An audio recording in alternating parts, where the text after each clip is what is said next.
cross court. Everett, 3 for the title. DeBady back to Martin with 3. Cross the timeline with 2. To the basket. Lefty left. Good. And they call a foul. They call a foul. The clock is at 0. Blocked by Shoeboy. Rebound grab by Austin. Bobs to Greg. Turns. Fires. 3. Got it. He hit the 3. Smith into the forecourt. Down to 1 second. Smith puts it up at the buzzer and puts it in. Top of the key to Greenberg. 3-ball up and in. Pranos with it. Out to Getty. 1 second. Heave at the buzzer. No good. Greenville wins the district championship. Fields fakes a hand up. Goes to the basket. Righty layup. No good. Got it back. Put it up. Put it in. And a foul to go with it. A chance for a 3-point play. And Kennedy back on top. Here's Chess looking. Cross-court Urbanus. She's open. 3-ball up. Go! It goes in. And the Angry Ladies have come back from the dead. Our 2024-25 high school sports broadcasts are brought to you by the Reinhardt's Agency, Lock, Stock, and Barrel, Shell Restoration, Warner's Homes and Improvements, St. Paul's in Greenville, Grove City Area Federal Credit Union. UPMC is Mercer and Lawrence County's local choice for advanced orthopedic care to get you on your feet faster. Attorney Bill Motor, Mercer County State Bank, Mancino's Driving School, Herman's Water, Vay's Pub and Grill, Hermitage Rotary Club. If you're struggling with prescription opioids, there is hope. Mailer Insurance, trusted for generations. Minuteman Press and One Stop Mail. DK Auto LLC in Grove City. The Cash Dollar Team at Confluence Financial Partners. Honoring our past, expanding our future. Please thank this great group of sponsors for supporting all of our high school sports broadcasts all season on News Talk 790 WPIC on Sports Radio 96.7. Now it's time to go to the court with our countdown to tip-off show with our game announcers, Ryan Briggs and Chris Burtch. And we are live tonight at Clearfield High School here on Sports Radio 96.7, the first round of the PIAA Class 4A Boys Basketball Tournament. As tonight, the Grove City Eagles out of District 10 take on the District 9 Kingpin Clearfield. Hi, everybody. Ryan Briggs here, along with Chris Burtch. And all sorts of Chris's here. Chris Kolick here. The inimitable Chris Rossetti is here. Yes. Chris is the name of the name du jour, if you will. But Chris Burtch. Yeah. Obviously, a very intriguing matchup here. Grove City 18-8. Certainly coming out of a great league. 5 of the 6 teams in the state playoffs. Wow. For Clearfield, coming out of the Laurel Highlands Conference, a number of teams from that league also in the state tournament play in various classes. 2 teams that have had good seasons, 2 teams that have had tough schedules. Should be a fun one tonight here at Clearfield. Yeah, I mean, these are there's mystery when you compare the 2 teams as far as common opponents and things like that, but there's no mystery as far as whether or not these teams have been tested, right? I mean, this Clearfield team, and I know we'll dig deeper in the next segment, but this Laurel Highlands Conference, Johnstown, Forest Hills, Central, Westmont, Chestnut Ridge, Penn Cambria, Bishop Guilfoyle, McCourt. I mean, they're all really good, and they've played them all. They've played some great non-conference games. And right, you look at Grove City's league, Mercer still playing, Farrell still playing, Sharon still playing, Hickory still playing in the state tournament. So they've certainly been tested as well. So it's certainly a great matchup against 2 teams, featuring 2 teams that have played great schedules and are playing their best basketball here heading into the month of March. Grove City ended up in this game after dropping the 3rd place game in District 10 last week, 44-40 at Westminster College. And so thus the Eagles are into this spot as District 10 getting 5 teams in Class 4A into the state tournament due to the bulk of teams in 4A coming out of District 10. Right. Clearfield defeated St. Mary's for the District 9 title and then had to play its way into the playoffs by way of a sub-regional, defeating the District 8 champion Obama Academy 68-60 last Saturday at Penn West Clarion, a game in which Clearfield trailed 18-10 early, came back to win 68-60. So Clearfield certainly some momentum, and the Bison playing here at home tonight, certainly an advantage for the D9 champs. Yeah, that's a great point. You think about that. What a big couple of wins. You win the district title, District 9 title, all the momentum that brings in. Right, then you beat the City League champ, down at Clarion on the big floor. They're definitely flying high. Well, is right. Grove City comes in, that 2-game losing streak. certainly no long faces for Grove City, though, right? They're here. It's a fresh tournament. They got some guys back from the game the play-in game that they missed the other day. So yeah, there's no doubt. But yeah, that's a good point, Ryan. That Clearfield certainly with a little bit more momentum than Grove City. Both teams with a couple of prolific scores. Each team has a guy averaging 20-plus points per game. We'll talk about that. We'll talk further about the teams, and we'll visit with the head coaches. We will also have the Minuteman Press and one-stop mail starting lineup. We'll have more pregame after this from Clearfield High School.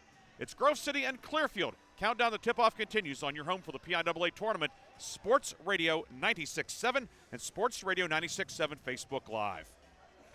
Facebook Live.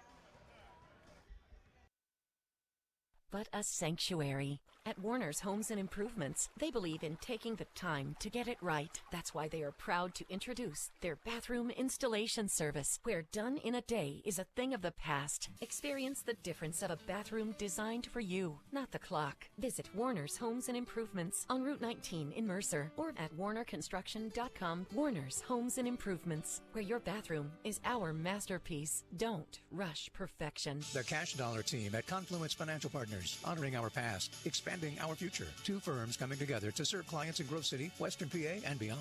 Confluence Financial Partners is a wealth management firm on a mission to help clients maximize their lives and legacies. Visit us at confluencefp.com. Confluence Wealth Services Inc., DBA Confluence Financial Partners, is an SEC registered investment advisor. Registration of an investment advisor does not imply any level of skill or training. Please refer to our Form ADV Part 2A and Form CRS for further information regarding our investment services and their corresponding risks at confluencefp.com. Bay's Pub and Grill awards the February 2025 Mercer County Team of the Month. Bay's is proud to announce that Lakeview Boys Basketball is the February Mercer County Team of the Month. Congratulations to Lakeview coach Garrett Plaschak and his District 10 championship team, as they are the February Bay's Pub and Grill Mercer County Team of the Month. Lakeview Boys Basketball, the February Bay's Team of the Month. For more information, go to bayspubandgrill.com. In 1973, Lock, Stock, and Barrel opened their doors and served their first of over 3 million giant submarine sandwiches.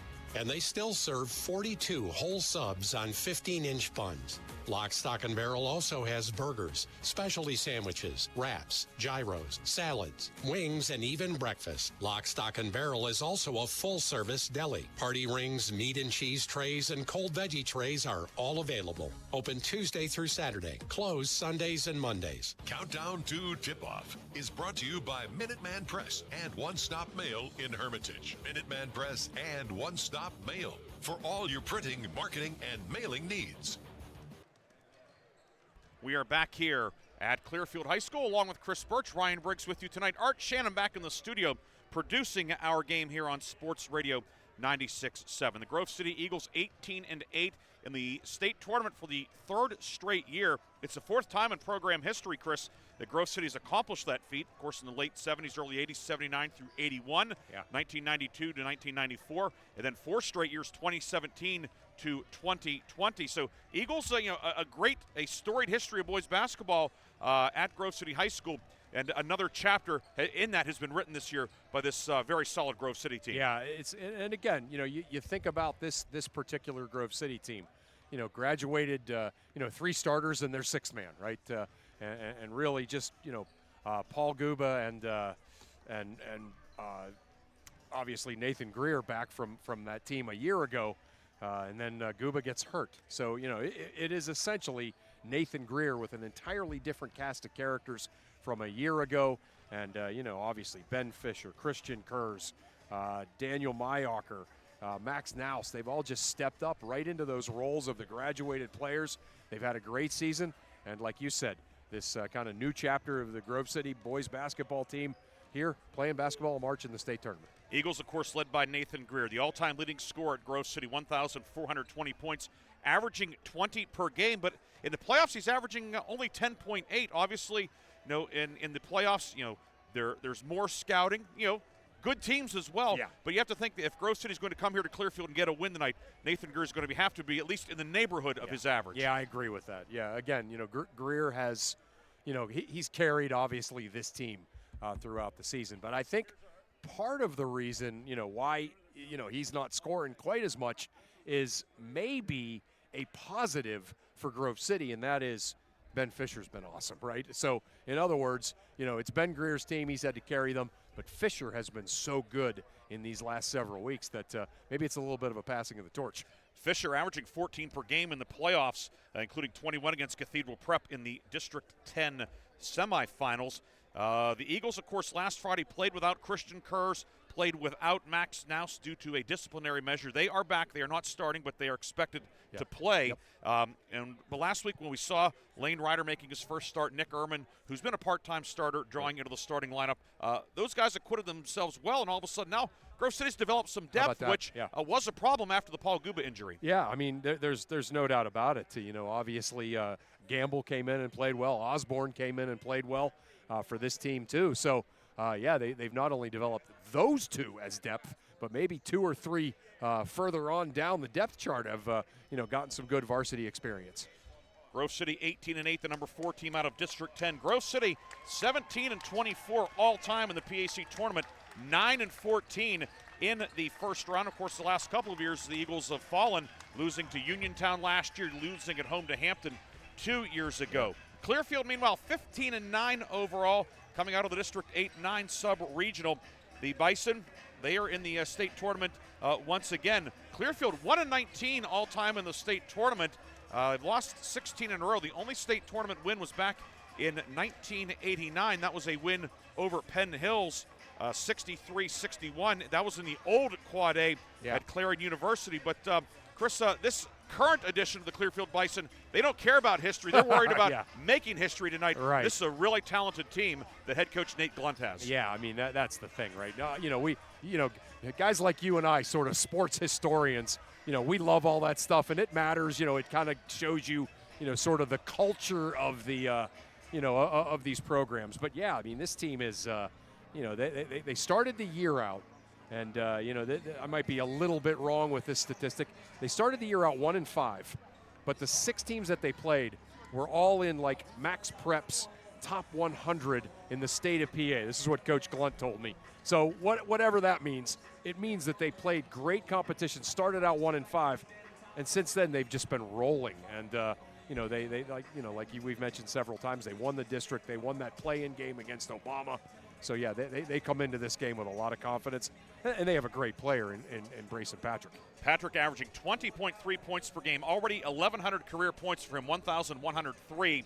He is 10th all-time at Clearfield, needs 27 to move into 9th, and he's only a junior, 61 threes this year, scored 42 against Kerwinsville late in the regular season. He's been in double figures in each of the 23 games this year. And then another junior, Ev Maines, averaging 15 per game. He scored 30 against Penns Valley this year. A couple of very capable guys in what is mostly a guard-oriented lineup. Yeah, guard-oriented lineup, and, that's certainly going to be one of the matchups that we're keeping an eye on, right, is you have great guard play with this Clearfield team, and then obviously Grove City's strength is inside, right? I mean, Mayocker and Kurz are huge. Ben Fisher is, playing like one of the best post players in all of District 10. And Nathan Greer, he's 6'1", but certainly he is kind of your conventional, like, 3.5 or 4 man. So he's playing a lot inside too. So it's really going to be interesting to see, who's better here, the team with the great bigs or the team with the great guards. And we will find out at tip-off, which is coming up at the top of the hour. We're going to take a break. When we come back, we will visit with the head coaches. We'll also have the Minuteman Press and one-stop mail starting lineups. More pregame from Clearfield High School after this on your home for the PIAA playoffs, Sports Radio 96.7 and Sports Radio 96.7 Facebook Live. Unlock your business potential with Hermitage Minuteman Press. From eye-catching designs to professional printing, Hermitage Minuteman Press are your local experts. Boost your brand with stunning business cards, brochures, banners, apparel, and more. The Hermitage Minuteman Press team ensures top-quality results with lightning-fast turnaround. Plus, their marketing solutions will take you to the next level. Elevate your image and stand out from the competition. Experience excellence in printing and marketing at Minuteman Press today. Minuteman Press, 3170 East State Street in Hermitage. Online at hermitage.minutemanpress.com or follow them on Facebook. Mention this ad and receive 10% off your first order. Stay warm this winter with a checking account at Grove City Area Federal Credit Union. At the Grove City Area Federal Credit Union, you get a free checking account, which offers no minimum balance, no monthly service fees, and bank anytime, anywhere on your favorite device. Download the Grove City Area Federal Credit Union mobile app, which offers you 24/7 account access and remote deposit. See them at one of their 2 locations in Grove City or online at gcafcu.org. Member NCUA, Equal Housing and Equal Opportunity Lender. Your hip, your knee, your shoulder, whatever has been holding you back, UPMC Orthopedic Care is where you'll find experts to help you get back to a better quality of life. UPMC is pioneering minimally invasive surgeries, and we offer personalized treatment plans and same-day surgery to get you home and moving sooner. It's your ankle, your elbow, your hand, and it's your move. Visit upmc.com/ortho to learn how UPMC can help. St. Paul's Senior Living Community offers home-based services through our Without Walls department and is now welcoming new clients. St. Paul's Without Walls can help you maintain independence in your own home with support. Our compassionate team will personalize a plan of care that meets your needs, whether it's assistance with light housekeeping and transportation or companionship and personal care. St. Paul's Without Walls is here to help. Call St. Paul's Without Walls today at 724-589-4740 for more details about personalized care options. Countdown to Tip-Off is brought to you by Minuteman Press and One Stop Mail in Hermitage. Minuteman Press and One Stop Mail for all your printing, marketing, and mailing needs. We're back on Sports Radio 96.7, and I'm joined by Grove City head coach Chris Kwolek. And, Coach, obviously a kind of a whole new slate here, right? The second tournament, the state tournament. You come out here to Clearfield High to play an awfully good District 9 championship team. Just a couple of your thoughts. Number one, Chris, we're happy to be here. After the season that we had, I don't want to say we're playing with house money right now, but in the point that we're at, you look back in the season that we had, lost Paul Guba to injury mid-season, had some success throughout our section, had the opportunity to win our section or our region, drop that overtime game against Hickory, put us in a favorable position to make a run throughout the District 10 tournament. Nobody's getting past prep. You and I know that right now, though. Yeah. And then we had a game against, that play-in game against Hickory. We had some circumstances happen in our program, but we're not going to let that phase us into tonight's opportunity. Yeah. Yeah, and again, you mentioned some of the adversity that your team's been through, Guba getting injured. Not to mention, you had a few graduation losses from a season ago. Oh, yeah, we sure did. Yeah, we lost 4 starters. Yeah. Lost 4 starters, and if you really look at it right now, Paul was like that, 5th, 6th starter, what he had. But his leadership on this program right now is second to none, and that's what we really grasp, and we make sure that Paul still calls me if he misses practice. Paul will call me and say, hey, Coach, I can't make practice. I have PT. I said, Paul, I get it. Whatever you can do to go ahead, make up for what you have done is very important to our success and to our program. You guys look up to him. You guys see that he's a college athlete and is going to play baseball at the next level. We're happy about that. Looking at this Clearfield team, obviously a team that has certainly been well tested. Their first 5 or 6 games of the year, they played a bunch of the best teams in the state of Pennsylvania. Then they kind of got back playing Tigers of their own stripe, so to speak, and won a bunch of games and won a district title. What are some of your concerns with this team? They shoot the ball very well. They have 4 guys above 33s made on the year, so they had the opportunity to go ahead and score. I'll tell you what, though. I know they're hosting us. I know they'll have a choice but to host us. Right. But I really like this venue. I really like this atmosphere coming in here. I know that we were going to come here. They were going to bring the town. They were going to bring the atmosphere for this. This is what you want to do in the state tournaments. I mean, this is state basketball, and be able to do that. And anytime you're playing in March for our 3rd consecutive year, you got to go ahead and appreciate what you've done throughout the program. Coach, it's been it's certainly been a pleasure covering your team. I've gotten to see you 7 or 8 times this year. Obviously I love what you've done with this team, with the program. Congrats on all of the success. Best wishes tonight, and best wishes you head into the state tournament. Thanks, Chris. Appreciate that. Yeah, those are the thoughts of Grove City head coach Chris Kwolek as he gets his team ready for the first round of the state tournament here live from Clearfield. Pre-game continues on Sports Radio 96.7. Ready to hit the road with confidence? Mancino's Driving School is your go-to destination for top-notch driving education. Whether you're a teen or an adult, Mancino's experienced instructors ensure you're equipped with essential skills and safety tips. Offering flexible schedules and personalized lessons, Mancino's Driving School make learning to drive convenient and effective. Visit our website at mancinosdrivingschool.com to enroll today and begin your journey toward becoming a safe, independent driver. Quench your thirst with Herman's Water. Sign up now for our unparalleled water delivery service and enjoy free delivery straight to your doorstep. Whether you need water for your home or office, Herman's delivers premium quality water that's crisp, refreshing, and pure. Make the smart choice today. Experience convenience and hydration like never before. Visit our website at hermanswater.com/free delivery to get started and never worry about running out of water again.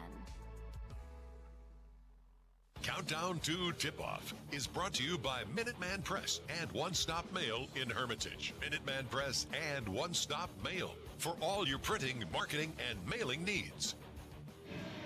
We're back on Sports Radio 96.7, and I'm joined by Clearfield head coach Nate Glunt. And Coach, you know, what a great year for your team.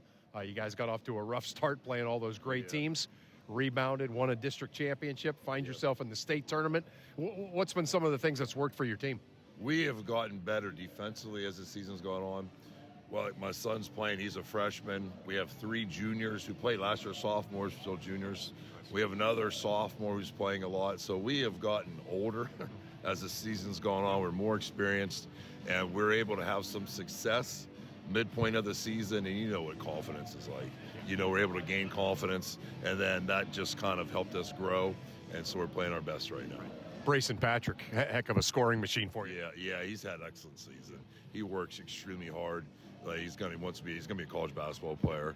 He puts the time in, you know, and he's led us throughout the season. Very fortunate to have guys like Brayson. What are some of your thoughts on this Grove City team? Big, very big. You know, they got 6'5", and then the lefty, number 11. I don't know their names, but number 11, boy, is he an athlete. There's a guy from Clearfield but taught at Grove City, Adam Jury. He said that he was he's their leading all-time leading scorer, and I could see it. He gets to the basket. You know, he's playing an East-West All-Star football game, I heard. Yeah, playing at SRU. Playing at SRU. Is he going to Slippery Rock? Yeah, you can see it. Just a stud of an athlete. Then they have depth, too. 21, 22, 24. And this coach, I saw 7 years in a row they made the state playoffs. You can tell they're extremely well coached. They play hard on defense. They're fundamentally sound in everything they do, and they try to take advantage of what they are good at, and that's getting the ball inside of 33 and 11. Coach, congrats on all the success that you've had this season. That gold medal that you got last week, they can't ever take that away. No. So great stuff, and best wishes in the state tourney. All right, I appreciate it very much. Shout out to my man, Arthur Shannon. Haven't seen you in forever, Art. Nate Glunt, thinking about you, and hope to see you soon. Right. Those are the thoughts of Clearfield head coach Nate Glunt as he gets his Bison ready for this first-round state playoff game against Grove City. And that was Chris Burtch along with Nate Glunt, who in his formative years spent time with our producer back there, Art Shannon. So, Art, we had a little surprise for you. Hope you enjoyed that, and we appreciate Coach Glunt taking time before the game and joining our Chris Burtch as we get ready for tip-off. After the game, as always, we'll have the Reinhardt's Insurance Player of the Game and the Lock, Stock, and Barrel Sub of the Game. Time now for tonight's starting lineups. And the starting lineups, as always, are brought to you by Minuteman Press and One Stop Mail of Hermitage. Minuteman Press and One Stop Mail. For all your printing, marketing, and mailing needs, give them a follow on Facebook, Minuteman Press and One Stop Mail of Hermitage. First for the visiting Grove City Eagles, head coach Chris Kwolek will line them up this way. The guards are Nathan Greer, 6'2", senior, averaging 20 points per game, and Nick Ehrman, 5'11", sophomore, averaging 2 points per game. Up front, Daniel Mayacher, 6'4", junior, averaging 4 points per game. Lane Ryder will make his second straight start, 6'3", sophomore. Ryder averaging 1 point per game. And in the middle, it's Ben Fisher, 6'6", junior. Fisher averaging 12.2 points per game, averaging 14 per game in the playoffs. Greer, Mayacher, Ehrman, Ryder, and Fisher for Grove City. For Clearfield, the guards are Parker Collins, 5'10", junior. He's averaging 7 points per game. Ev Maines, 5'9", junior, averaging 15 per game, including 19.5 in the playoffs. The third guard, Elijah Glunt, 5'10", freshman, averaging 8 per game. scored a season-high 19 last week in the win over Obama Academy.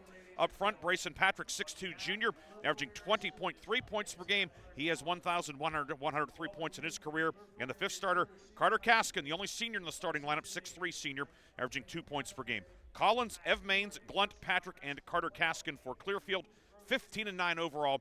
District 9 champs under head coach Nate Glunt. Your officials tonight are Scott Sullivan, Chuck Pasternak, and Emery Faith, a District 9 crew for this first round game. We'll take our final break, and we'll come back with the opening tip. It's Grove City and Clearfield coming up next on your home for the PIAA tournament. This is Sports Radio 96.7 and Sports Radio 96.7 Facebook Live. I just bought a used car. As did I. Mine has a slight dent in the driver's side door and a few other minor scratches, but hey, considering the deal I got, I can live with a few imperfections.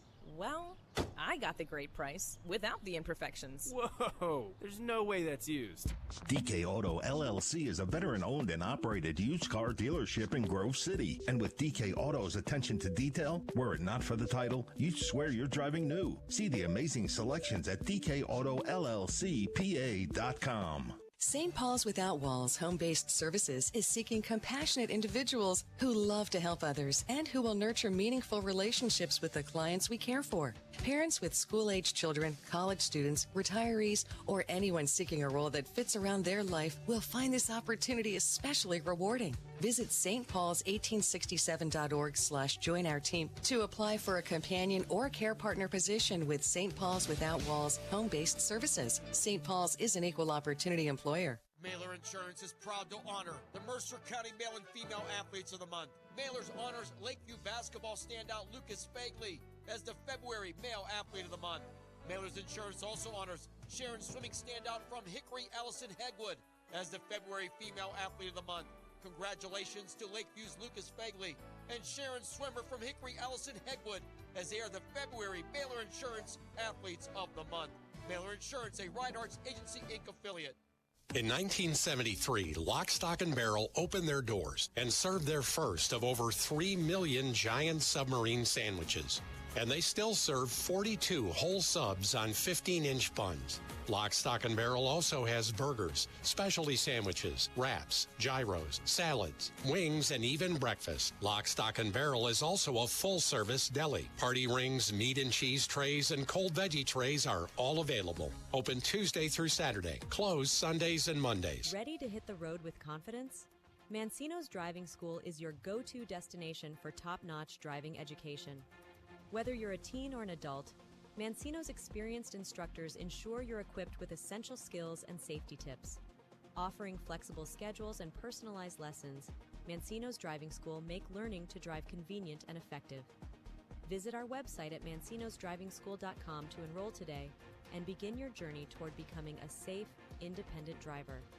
The first quarter is brought to you by the Grove City Area Federal Credit Union. Banking, but better. We are back here at Clearfield High School. Ryan Briggs, Chris Burtch with you tonight. Art Shannon back in the studio. They've turned out the lights for the introduction of the starting lineup. They've got the spotlight out here, getting ready for the starting lineups. Chris, we gave the Minuteman Press and One Stop Mail starting lineups moments ago. What are a couple of keys that you'll be looking at tonight? I mean, I think there's no question about it. That's Grove City has got to get out and they got to score in transition some. And then obviously they have to get the ball inside, to Ben Fisher, Nathan Greer, Christian Kurz. He kind of plays the guard spot, but he is 6'5". They have to attack the glass, attack the offensive boards. I mean, just eye test. You look, Grove City is significantly bigger than this team, both height and girth. So I think they have to use that to their advantage. And I think, too, even though this might be counterintuitive, I think they need to press this team a little bit and get them out of what makes them comfortable. In terms of pace, Grove City as a team loves to play in the 40s and low 50s. In fact, until last Friday's 44-40 loss to Hickory, Grove City had been 15-0 when holding teams to 50 points or less. But Clearfield in the District 9 championship game defeated St. Mary's 45-26. So obviously the Bison, they're okay in a game that's mucked up, if you will. There's no doubt. And we talked about the acumen of their guards. And, that's what you got, right? A good man-to-man defensive team that has good guards And, this time of year when everybody's well scouted and everybody's, trying to play a little bit closer to the vest, that's exactly the kind of game that they're going to try to play, which is why I feel like it's important for Grove City to be able to press some. They got to pick their spots. Grove City will go left to right in the first half. Slate-colored jerseys for the Eagles. Old gold numbers outlined in black. Black lettering outlined in gold, gold and black trim. Clearfield in the home whites. Red numbers and letters outlined in black, red, and black trim. Very reminiscent of Franklin High School. I was just going to say that, yep. Referee Scott Sullivan steps in. Nathan Greer will jump against Brayson Patrick of Clearfield. We're underway. Clearfield wins the tip, and the state tournament is underway in Class 4A boys. On the near wing with it is Patrick. Patrick guarded by Grove City's defensive ace, Daniel Mayacher. Patrick to the left elbow, near corner. 3 on the way, put up by Ev Maines, no good. Rebound grabbed by Kaskin, but trying to save it, he throws it out of bounds. And will be Grove City ball after the Eagles get a stop. Yeah, nice penetrate and pitch out to the open shooter to start the game for Clearfield. Just didn't knock it down. Got an offensive rebound, but then threw it away, so a break for Grove City. Ehrman up top finds Greer on the near elbow across the foul circle. Foul line jumper. Greer got it. Nathan Greer sticks the 15-footer. Grove City on top. I think Nathan Greer wants to keep that career going. That was awesome. Great start for Greer. 2-0. Now Clearfield looks to answer. Near wing is Parker Collins against the Grove City man-to-man. Right wing for Glunt. Reversal back on the left side to Patrick. Patrick left to Lelane underneath, and a blocking foul will be caught on Mayacher, who nudged him out of bounds along the baseline. First foul of the night goes on Daniel Mayacher, 44 seconds into this one. Yeah, Patrick, you can tell, really patient guard. Nice little move there to draw the foul. Collins with the left shoulder heavily braced will inbound out to midcourt to Patrick. Patrick crossover dribble, pull up, foul line jumper, and it is short. Rebound dug out by Kaskin. His shot blocked out of bounds. Ryder got a hand on it. Looked like Ehrman got a second hand on it. It stays Bison ball. Yeah, Carter Kaskin now 2 offensive rebounds, right? He threw the up one away, got a shot block there, but that's not what Grove City wants. Collins to inbound, works it near left wing. Give it off for Maines. Ev Maines right of the lane, out of the right corner now to Glunt. Glunt drives up with the left hand, no but a foul, and Clearfield will shoot the first free throws of the night at the 7:02 mark. And the Grove City foul is going to go on Mayacher, his second. So one of Grove City's defensive aces picks up 2 fouls in the first minute, and it puts Elijah Glunt on the line to shoot 2. He's 82%, 41 of 50. Yeah, that's rough because he's obviously been tasked with guarding Brayson Patrick, but he got the foul there playing help defense. He'll check out. Glunt hit the first when Christian Kerr's in, 6'4" senior, who's also known as a pretty good defender. Yeah. Glunt goes 2 for 2, and we're tied at 2. A minute gone by here at Clearfield. It will be Fisher bringing the ball over the timeline this time for Grove City. Packed in man-to-man for Clearfield, all 5 men inside the three-point line. Greer between the circles, far block to Fisher. Fisher doubled, posting up in on Kaskin, up and good. Ben Fisher, Eagles get it inside, 4-2. Yeah, they can't guard him in there one-on-one. They're going to have to double down or do something there. That's going to change the game. 4-2, Grove City back on top. Clearfield looking for its first field goal of the night. Far block inside for Glunt, puts it up around the rim a couple of times, in and a foul. Elijah Glunt has tied it at 4, and Clearfield has a chance to take the lead for the first time tonight. Fouls on Nathan Greer, his first, team third, and already 3 fouls on Grove City in a minute and a half. Yeah, and none of them have been bad calls. Like if anybody back home thinking, oh, District 9 officials, no. They've been good takes to the basket by Clearfield, and they're fouling, just guarding the dribbler. Line to the right, Glunt, that one rattles out, no good. Rebound out of bounds off of Collins, and it will be Grove City ball. Eagles sending Max Naus into the ball game, replacing Lane Ryder, so a more perimeter-oriented lineup now with both point guards, if you will, Ehrman and Naus out there. Yeah. Ehrman on the left wing, left corner to Kurz. Far block, Greer pops open, puts it up and in. Nathan Greer on the flex cut. Yeah, a little flex cut for both teams, right? Glunt scored on the flex cut, and then Greer did. 6-4, Grove City back on top. Both teams flexing their offensive muscles. No doubt. Top of the key, Patrick, 3 short, no good. Rebound grabbed by Maines. Maines in the lane up with the right hand, off the back of the rim, no good. Rebound batted around, loose. Scramble for it far side. Ehrman digs it out for Grove City. And here come the Eagles. Now serve the timeline with it, right corner to Greer. He's open, high arcing 3, long, no good. Collins with the rebound for Clearfield. Yeah, big strong rebound there. That's really the first defensive rebound that Clearfield's been able to get. Grove City hasn't had too many misses either. Yeah, that's true. Yeah, that's, yeah. There's some analysis, Chris. Collins left wing to Patrick. Patrick working on Kurz. Patrick to the right elbow. Back over to Maines. 5:30 to go, first quarter, 6-4, Grove City on top. Maines into the lane, pulls up, kicks it left side to Glunt. Glunt cut off by Greer. Moving back up top to Patrick. Patrick drive and kick, left wing. Glunt, 3 on the way, good. Elijah Glunt, 18th 3 of the year. He has all 7, and Clearfield leads 7-6. Yeah, drive and kick, right? That's what Clearfield's trying to do. Drive and kick worked that time. Glunt scored 19 last Saturday in the win over Obama Academy, a season and career high for the 9th grader. Kerrs near wing, up top for Naus. Max Naus, 3 up. It's off the mark, no good. And Collins flies in for the rebound for Clearfield. Yeah, Collins, one of the smaller players on Clearfield's team, dominating the defensive boards here lately. Patrick left side working on Naus. Patrick posting him up. In with the left hand, up and good for Brayson Patrick. Patrick, now 1,105 points. 9-6 Clearfield. Yeah, it's a very good collection of offensive players, this Clearfield team. Kerrs on the left wing with it. Kerrs out to Ehrman. He'll hand it off to Naus left side. Against the packed-in man-to-man. Greer driving in. Greer lost it. It's loose and dug out of there by Maines. Down court for Collins behind the defense. Collins puts it up. Missed the layup. It was tipped perhaps by Ehrman. Here comes Grove City back the other way. 2-on-3. Naus's pass is kicked out of bounds by Patrick. It will stay Grove City ball. Clearfield goes to its bench for the first time tonight. Kaskin out. Jake Rumfola, a senior, in. Collins out as well, and in for the first time tonight is Tanner Kaskin, a 6'2" sophomore, younger brother of Carter. They will essentially rotate at the 5 spot. Right. 4:07 to go, first quarter, 9-6 Clearfield leads. Fisher between the circles, left wing over to Naus. Naus between the circles to Kerrs, now Greer with it.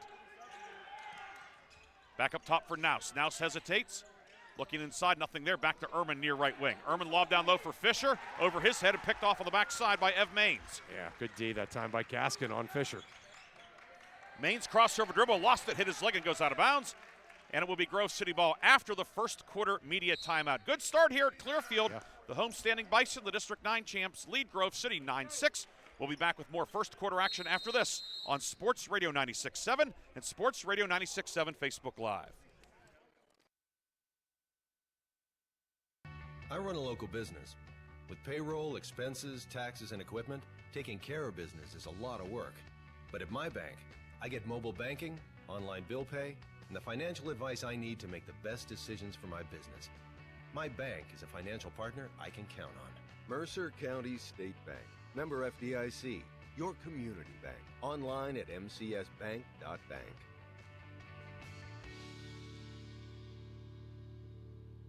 The first quarter is brought to you by the Grove City Area Federal Credit Union. Banking, but better. Back here at Clearfield, 9-6 the lead for Clearfield. Ryan Briggs, Chris Burtch with you tonight. First round of the Class 4A boys basketball tournament. Chris, through the first 4+ minutes, what have you seen? Just really crisp play on offense, right? Both teams executing their half-court man-to-man offenses. You know, everybody presses and does all this stuff. Sometimes it's refreshing to just see good, solid man-to-man defense on both sides. Both teams running their man offenses. Yeah, it's just kind of the way this game has looked. Clearfield, you could tell, really nice collection of offensive players. And I like this substitution here, Tanner Kaskin guarding Ben Fisher. Near wing for Grove City. Kerrs into the high post for Greer. Greer to the left block, up with the left hand. Up, good, and a foul. Nathan Greer, he'll have a chance for a three-point play. 6 for Greer. It's 9-8. And the foul will go on whom for Clearfield? I think it's on Collins. Indeed it is. You are correct, Chris. Greer, line to the right, free throw good. He completes a three-point play. And we are tied at 9 with 3:34 to go first quarter. Yeah, Greer has a little bit of a man-possessed look. That's not a good thing for Clearfield. He's a tough matchup. Oh, yeah. Top of the key, Collins back on the right side for Patrick. He's a tough matchup, too. Yeah. Reversal back to Collins, left side. Pulls up with the foul line. Jumper on the way. Can't get it to go. Ball batted around and yanked in there by Max Naus for Grove City. Ahead left side to Greer, back to Kerrs, and now Naus between the circles. Clearfield in the packed-in man-to-man. All 5 men inside the three-point line, Chris. Yeah, that's definitely the plan. Kerrs up top, back on the near wing to Ehrman. Ehrman up top for Kerrs and back left side to Naus. Greer, far block to Fisher. Pumps in on Kaskin. Fisher pumps again. Far corner. 3 on the way from Ehrman, no good. Rebound. Greer comes over, puts it up, no, but a foul. Nathan Greer got position inside, played the angle right. He'll go back to the line. Foul inside. will go on Tanner Kaskin, his first. Team second, Nathan Greer to shoot 2. Yeah, good matchup, there with Kaskin, but it's a tough matchup putting Collins on Greer. Greer hits the first one. He has 8. Grove City back on top, 10-9 at the 2:44 mark. Rumfola out, Ev Maines back in. Second one rims out, no good, and the rebound is snagged by Collins. Grove City on top, 10-9, 2:40 to go first quarter here at Clearfield. Right of the lane with it is Glunt. Kick out 3 on the way from Maines. Good. Ev Maines, his 47th 3 of the year. Yeah, good. Again, drive and kick for Clearfield. That's what they're trying to do. They've done it to perfection a couple of times. 12-10, Bison back on top. 2:20 to go first quarter. Left of the lane, Fisher with it, posting up on Kaskin. Fisher puts it up, high off the glass, no good. Tips the rebound out, does Fisher.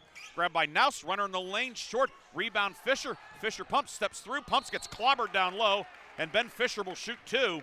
Ben Fisher, we talk about so much. Very strong hands, but very soft hands as well. Strong hands, soft hands. Every post move in the book. His footwork is terrific. His patience around the basket is terrific. All those things were on display right there. Fouls on Tanner Kaskin, his second, team third. Fisher, long on the first one. Fisher, 79% at the line on the season. Tanner Kaskin out, Carter Kaskin back in.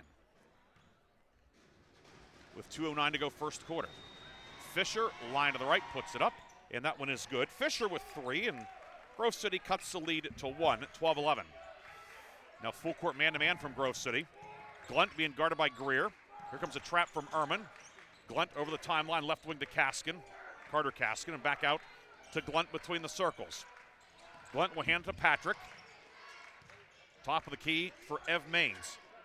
Cross-court Patrick with it. Patrick drives in. Patrick to the right block, up with the right hand, and good.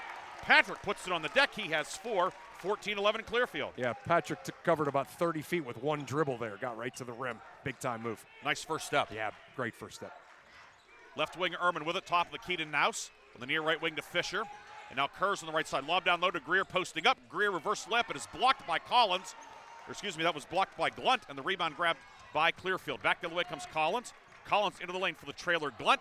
3 up, rattles out, no good. Rebound grabbed inside by Brayson Patrick, up and in. Patrick, the putback, 6 for Patrick. Yeah, Patrick plays so strong around the basket. He's like a vacuum when he gets those rebounds. 16-11 Clearfield, 1:05 to go first quarter. Kurz left side. Kurz between the circles to Greer, near wing to Naus. Naus up top for Fisher. Fisher a ball fake. Back to Fisher now from Ehrman. Greer was shaken up on that missed shot. You can still trying to gather himself still. He's moving a little bit gingerly. Yeah. Fisher with it. Fisher driving in. Fisher to the lane. It is blocked by Patrick. They will call a jump ball. It will stay Grove City ball via the arrow.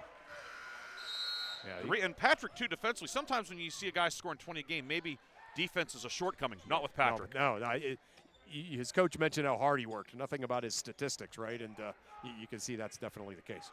Grove City has it on the baseline. Fisher will trigger. Collins out for Clearfield. Top of the key. Kurz, 3 on the way. Good. Christian Kurz hits the 3, his 16th of the year. First 3 of the night for Grove City. Yeah, he's going to need to make that because, like you've mentioned several times, Clearfield playing that packed-in man defense. 16-14 Clearfield. 27 seconds to go in the first quarter. Rumfola on the left wing. Rumfola back out to Glunt on the right side, working on Greer. Driving kick for Maines. Ev Maines. Right of the lane up with the right hand for Maines. No good. Rebound. Fisher had it. Rumfola tied him up. Ooh. And Clearfield will keep possession. How about that? Rumfola tied it up, ripped it out of his hands. That might have been a quick jump ball, actually. Probably a break for Grove City. I agree. That's what I'm saying. Yes. Yeah.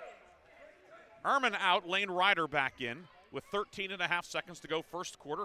Entertaining first 7+ minutes here at Clearfield. Bison on top of Grove City by 2. Inbound from Patrick on the near wing to Glunt. Clearfield likely will go for the final shot of the quarter. Grove City does have a foul to give. Glunt into the lane, driving kick to Maines. Maines spins, steps through, jumper on the way over Ryder, no good. Rebound Naus. And that will be the end of the first quarter. A back and forth first quarter here at Clearfield High School. Clearfield, the District 9 champs, lead Grove City 16-14. Chris and I will come back with quarter number 2 after this on Sports Radio 96.7 and Sports Radio 96.7 Facebook Live. Your hip, your knee, your shoulder, whatever has been holding you back, UPMC Orthopedic Care is where you'll find experts to help you get back to a better quality of life. UPMC is pioneering minimally invasive surgeries, and we offer personalized treatment plans and same-day surgery to get you home and moving sooner.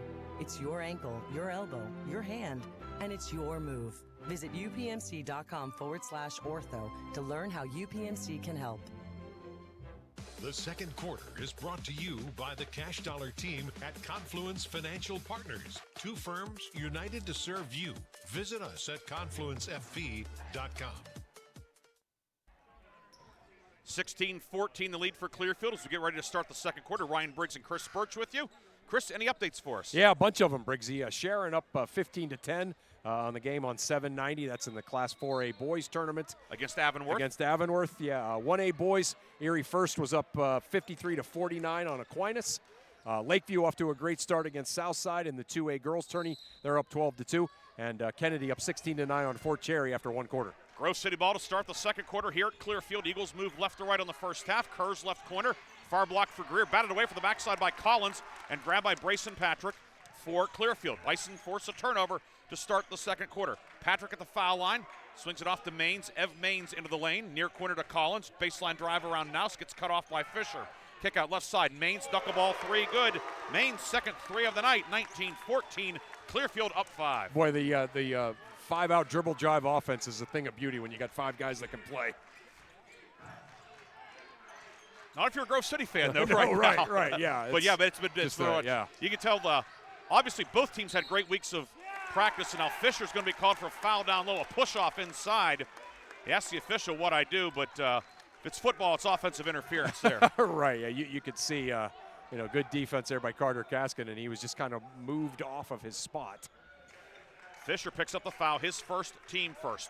7:14 to go in the half. Clearfield up 5, moving right to left in the home whites, red numbers and letters outlined in black, red and black trim.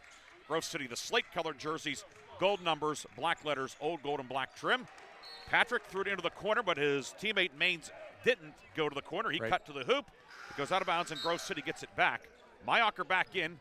He checked out at the 7:02 mark of the first quarter with 2 fouls. He'll check in at 7:02 of the second quarter, replacing Ehrman in the lineup. Yeah, good defense that time by Max Nouse. Fisher moves up top to Greer, near wing for Nouse. Nouse up top to Kurz. Christian Kurz, 3 on the way. That one off the mark, no good. Rebound, Glunt on a run out. Glunt into the forecourt, in on Kurz. Glunt puts up, blocked by Kurz. Rebound, we're going to have a jump ball as Mayocker gets tangled up with Carter Kaskin. Arrow belongs to Clearfield. It will be Bison ball on the baseline. Carter Kaskin, the senior, able to force the tie-up. Yeah, it's a couple of those he's done. So let's see what Clearfield has out of bounds. Inbound far corner to Patrick. Patrick passed near corner, nobody home, threw it out of bounds, and just right after we complimented how crisp they were, back-to-back turnovers. Back-to-back turnovers. That time he jump stopped, and who he thought was going to be there wasn't there, and then he kind of just forced one out. Kerr's up top with it. 6:30 to go in the half. Greer to left elbow. Turnaround jumper good for Nathan Greer.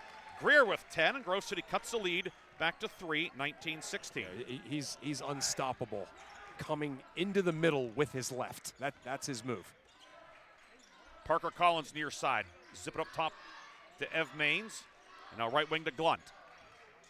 Glunt cross court near side to Brayson Patrick, working on Kurz. Patrick to the foul line. Gives it back to Glunt. With 6:03 to go in the half, Glunt crossover dribble into the lane. Left side to Maines. Maines in the lane, 6-foot runner, catches the front of the rim and drops in. Maines, his first 2-pointer of the night. 21-16 Clearfield. Yeah, Maines is a really good player. He changes speeds with the dribble nonstop. Really tough to guard. Listed at 5'9" on the roster. I think that's a little bit conservative. Yeah, so do I. I mean, closer to 6 feet. Yeah. Fisher top of the circle, near wing to Mayocker. Mayocker, skip it left side for Nouse. 3, Nouse. Line drive off the back of the rim, no good. Nouse gets his own rebound, and then the ball knocked out of bounds by Clearfield as Kaskin knocked it away. It will stay Grove City ball on the baseline. Tanner Kaskin back in with the 2 fouls. Carter Kaskin out at the 5:31 mark. Yeah, the Kaskin younger is better at guarding Fisher. Into Fisher near block, working on Kaskin. Fisher puts it up, too strong, no good. Maines the rebound. Tanner Kaskin in with the 2 fouls, but Yeah. Good post defense really there. Good post defense. He can really play post defense. He's a good answer. Driving kick right wing. Glunt found Maines. Maines in the lane, cut off by Mayocker. Give it back to Glunt on the right side. Glunt going to be called for a carry. And one of those things that's a point of emphasis in the state playoffs. Yeah, right. He's probably gotten away with that okay for most of the season, but that one was pretty egregious, right? I mean, a lot of times that's the inside-out move. That was a little more than an inside-out move. Greer in the foul circle. Jumper on the way. Banks it home. Nathan Greer kisses it home. A dozen for Nathan Greer. 21-18. Grove City back to within 3. Yeah, Greer a little look to the sideline and shakes his head to Michael Jordan smile. Top of the key, Patrick with it, working on Kurz. Brayson Patrick with it. Kurz looked like he may have jammed a thumb. Yeah. Favoring his thumb. Patrick pulls up, foul line jumper good. Nothing but net for Brayson Patrick. 8 for Patrick. His first points of the second quarter. Lead back to 5 at 23-18. You know what all these Clearfield guys can do, Briggs, is they can all get their own shot off the dribble. And that is such a valuable asset. Greer up top with it. Greer near right wing for Max Naus. Naus up top to Fisher off a screen. Fisher, right-hand dribble. Near side to Kurz. Kurz right elbow. Pull-up jumper. Good for Christian Kurz. He can get his own shot, too. Yeah, he sure can. And he's been huge here since he's come in. 5 for Kurz, 23-20. 4 minutes to go first half. Near side, Patrick with it. Patrick pulls up, foul line jumper over Fisher. That one pops out, no good. And a foul on the rebound, and Tanner Kaskin picks up number 3. Crashing into the back of Greer. Kaskin's third, team first. And we've reached the media timeout with 3:53 to go second quarter. Grove City will have the ball when we come back. Clearfield on top, 23-20. You're listening to the PIAA playoffs on Sports Radio 96.7 and Sports Radio 96.7 Facebook Live. 73 Lock, Stock, and Barrel opened their doors and served their first of over 3 million giant submarine sandwiches. And they still serve 42 whole subs on 15-inch buns. Lock, Stock, and Barrel also has burgers, specialty sandwiches, wraps, gyros, salads, wings, and even breakfast. Lock, Stock, and Barrel is also a full-service deli. Party rings, meat and cheese trays, and cold veggie trays are all available. Open Tuesday through Saturday. Closed Sundays and Mondays. The second quarter is brought to you by the Cash Dollar team at Confluence Financial Partners. 2 firms united to serve you. Visit us at confluencefp.com. Back here at Clearfield, Ryan Briggs, Chris Burtch with you. 23-20, Clearfield on top. Grove City will have the ball when we come back. Coming up at the first half, we will have a scoring recap and scores from around the state playoffs. Chris, one thing kind of, you said something triggered. You said about the Clearfield guys being able to get their own shot. Just the way they play offensively. It reminds me of the Bobby Knight Indiana teams. Yeah, that's a great – I was actually thinking about that looking at Ev Maines, the way he plays. Yeah, some of those guys on those Indiana teams. But, yeah, they spread the floor. They attack you with the dribble drive, and they can all play. They can all shoot and dribble. Mayocker near side the Naus, near block to Fisher's triple team. To Mayocker, right side, 3 for the tie, no good. Fisher with the offensive rebound, and Fisher fouled down low. Looks like Carter Kaskin whacked him. And indeed it is. No, it's going to be on Glunt, his first, team second. And JT Strishik, a 6'2" freshman, a stout 9th grader, will check in, replacing Kaskin. Baseline lob into Greer, tips it up and in. Nathan Greer with 14. Grove City back within 1. It seems like Greer, about half of his career points have been off of that play right there. 23-22, 3:25 to go in the half. Patrick into the lane, 8-footer blocked by Kurz. Rebound tipped around. Rumfola digs it out, reversal left side. Glunt, 3. That one is halfway down and comes out. Naus the rebound for Grove City. Eagles have a chance to take the lead. Now serve the timeline with 3:12 to go in the half. Max Naus between the circles with it.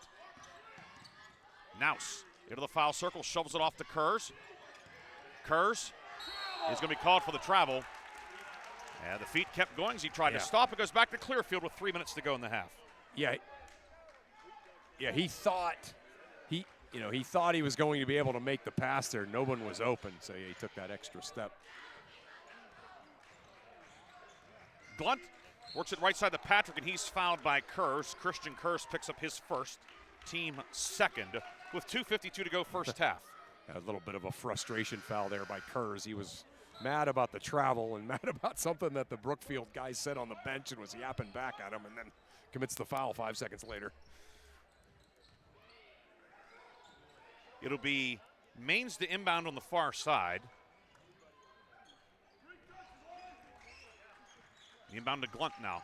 Glunt with it. Glunt, top of the key, working on Nathan Greer with 2:44 to go in the half. Hand it off to Rumfola. Rumfola will hand it to Patrick. Patrick shovels it near side to Glunt. Glunt to the left baseline. Back to Patrick in the paint. Patrick puts it up. 10-footer on the way. Good for Bryson Patrick. Patrick has 10. The lead back to 3. Yeah, Grove City cranked the defense up one notch, and Clearfield still able to score. Reversal left side for Grove City. Kerr's left corner to Fisher on the block, and he is fouled down low by Strichik. His first, team third. It will be Grove City ball on the baseline. Collins and Carter Kaskin back in for Clearfield at the 2:22 mark. This is the first time that we've had both Mayocker and Kurz in the game at the same time, and boy, do they look different defensively, Grove City does, when those two are in the game at the same time. Certainly a lot of length for Chris Kwolek's team. Inbound to Greer, far block into Fisher, and he fumbles it out of bounds. Couldn't quite bring it in. It will be Clearfield ball with 2:18 to go in the half. Yeah, you know, it hasn't looked pretty. It hasn't been pretty, and it hasn't been easy, and a lot of them are getting in foul trouble, but they've done a pretty good job on Fisher off the ball. Glunt trapped at midcourt, able to work it right side. Maines into the lane, shot blocked from behind by Fisher. Fisher trying to save the rebound. He does, but gets it to Maines. Works it inside. Layup is good. Carter Kaskin popped open. His first points of the night. Yeah, Fisher hadn't saved that. It would have been Grove City ball, but he saves it, and it goes right to Maines. Maines gets it to Kaskin. 1:50 to go in the half. The lead back to 5 for Clearfield. Kerr's up top to Greer. Greer to Mayocker, now near wing for Max Naus. Top of the key to Kurz. 3 up, good again. Christian Kurz with 8, and Grove City back within 2. Christian Kurz, Eagles are glad to have him back tonight. Yeah, they sure are. He has definitely saved their bacon in a variety of ways tonight. Certainly a leading candidate for our lock, stock, and barrel sub of the game. Speaking of bacon. Top of the key, Patrick with it. Patrick right of the lane with a right-hand dribble. Now guarded by Kurz. Patrick near wing to Glunt. Go right corner to Collins. Parker Collins spins, pivots, cut off by Naus, and back out to Glunt. 1:10 to go in the half. Glunt driving kick to Collins right side. Collins into the lane, cut off for the cutter. Patrick puts it up, and he's hammered by Fisher. And Bryson Patrick will go to the line for the first time tonight with 1:03 to go in the half.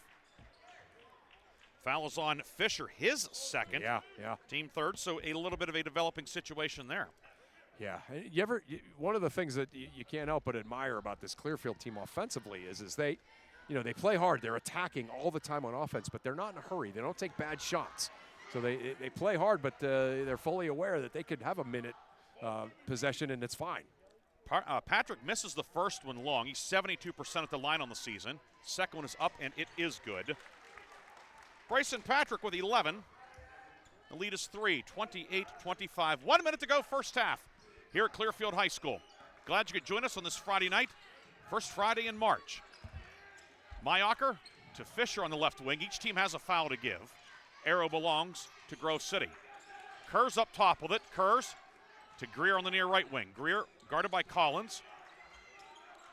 Give it off to Mayocker. Mayocker a head fake. Now out to Naus with 35 seconds to go in the half. Yeah, they're holding for one. They're running their Clarion to hold for one. Naus back near the midcourt logo, works it near side to Greer. Greer up top to Fisher. Left wing Kurz. Is it a 3 in, 2 out, Chris? Yeah, 3 in, 2 out. It's like the wheel play. They're just kind of running that continuous kind of turning it over, same action. Screen down, run off the butt, pop up. Down to 10 seconds to go. Greer with it, back near midcourt, 7 seconds. 1-4 low. Greer to the foul line, lost it, got it back. Turnaround jumper, Greer, no good. Rebound, and a foul will be called as Kurz was on the, he crashed into the back of the defender. It's his second. It's only the fourth in the quarter. Now, will he put any time left? That's the other thing. Kurz picks up the foul, his second, team fourth. And that is the end of the half. Okay. So time expired because it was only the fourth foul, no free throws. But the end of a back and forth and entertaining first half here, Chris. Two teams you can obviously tell had very good weeks of practice. Yeah, there's no doubt. That's a great point right there too. Yeah, again, I sit here, I say this, to the people listening, to kind of paint a visual here.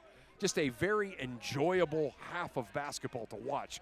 Both teams doing a really nice job executing their half-court man-to-man offenses. Both teams doing a nice job defensively. It's just kind of like almost like an old-fashioned game, No junk defenses, no traps, no run and jumps. Just two teams working hard in their half-court man and two teams doing some good things offensively against those half-court man. And just a great, well-played, crisp half of basketball. 28-25, Clearfield on top. Chris and I will come back with the first half recap and scores from around the state playoffs here on Sports Radio 96.7. With a checking account at Grove City Area Federal Credit Union. At the Grove City Area Federal Credit Union, you get a free checking account, which offers no minimum balance, no monthly service fees, and bank anytime, anywhere on your favorite device. Download the Grove City Area Federal Credit Union mobile app, which offers you 24/7 account access and remote deposit. See them at one of their 2 locations in Grove City or online at gcafcu.org. Member NCUA, Equal Housing and Equal Opportunity Lender. St. Paul's Senior Living Community offers home-based services through our Without Walls department and is now welcoming new clients. St. Paul's Without Walls can help you maintain independence in your own home with support. Our compassionate team will personalize a plan of care that meets your needs, whether it's assistance with light housekeeping and transportation or companionship and personal care. St. Paul's Without Walls is here to help. Call St. Paul's Without Walls today at 724-589-4740 for more details about personalized care options. The tax team at Reed & Daly Associates is the area's #1 income tax service. Reed & Daly built their practice one client at a time and are proud supporters of student athletes, boosters, bands, and other school activities to keep our diverse community moving forward. When it comes to business or taxes, Reed & Daly Associates will fight for you and help you reach the top of your game. Reed & Daly Associates on South Buell Farm Drive in Hermitage and online at reedanddaly.com. Stay warm this winter with a checking account at Grove City Area Federal Credit Union. At the Grove City Area Federal Credit Union, you get a free checking account, which offers no minimum balance, no monthly service fees, and bank anytime, anywhere on your favorite device. Download the Grove City Area Federal Credit Union mobile app, which offers you 24/7 account access and remote deposit. See them at one of their 2 locations in Grove City or online at gcafcu.org. Member NCUA, Equal Housing and Equal Opportunity Lender. The halftime show is brought to you by Lock, Stock, and Barrel, serving giant subs to the Shenango Valley since 1973. Okay. And we're back here at Clearfield High School, 28-25. Clearfield leading Grove City in this PIAA Class 4A boys first round game, along with Chris Burtch. Ryan Briggs with you tonight. Art Shannon in the studio producing our game. Hello to everybody who's tuned in as well, listening on our Sports Radio 96.7 Facebook Live. A lot of games ongoing throughout Western Pennsylvania, several involving our local teams. And Chris, I don't know if it'd be hard-pressed to find a better half of basketball than what we saw. Totally agree. Totally agree. Again, this game is like I'm energized by watching this game. It's been a lot of fun to watch. Just really well-played basketball. Sometimes there's just goofiness. There's been zero goofiness, just well officiated, well played, well coached. And, again, this is 2 teams that are definitely still wanting to play basketball. Grove City led in the first half by Nathan Gray with 14, Christian Kurz 8, Ben Fisher 3. Clearfield paced in the first half by Brayson Patrick with 11, Ev Maines with 8, Elijah Glunt 7, and Carter Kaskin a basket for 2. Clearfield led 16-14 after 1. The team swapped the lead back and forth in the first quarter, and Clearfield actually did not trail in the second quarter. It was a slim lead throughout, but right now it is a 3-point game at the break, 28-25. We'll take a break. Chris will come back with scores from around the state tournament here on Sports Radio 96.7. Hello, Shell Restoration. May I help you? Hello? Oh, I was waiting for the beep. Or the part that tells me what button to press? Nope, I'm a real person. Great. I've been leaving messages all day to try and compare prices on my roof. Well, we can have one of our project managers call you to set up an appointment within an hour and be at your house for an estimate within 24 hours. Wow, that's service. Well, that's what we specialize in. Shell Restoration, the area's #1 roofing, siding, windows, and gutter installer. Call today for a free estimate, 800-663-8103, or look for @Shell Restoration on Facebook.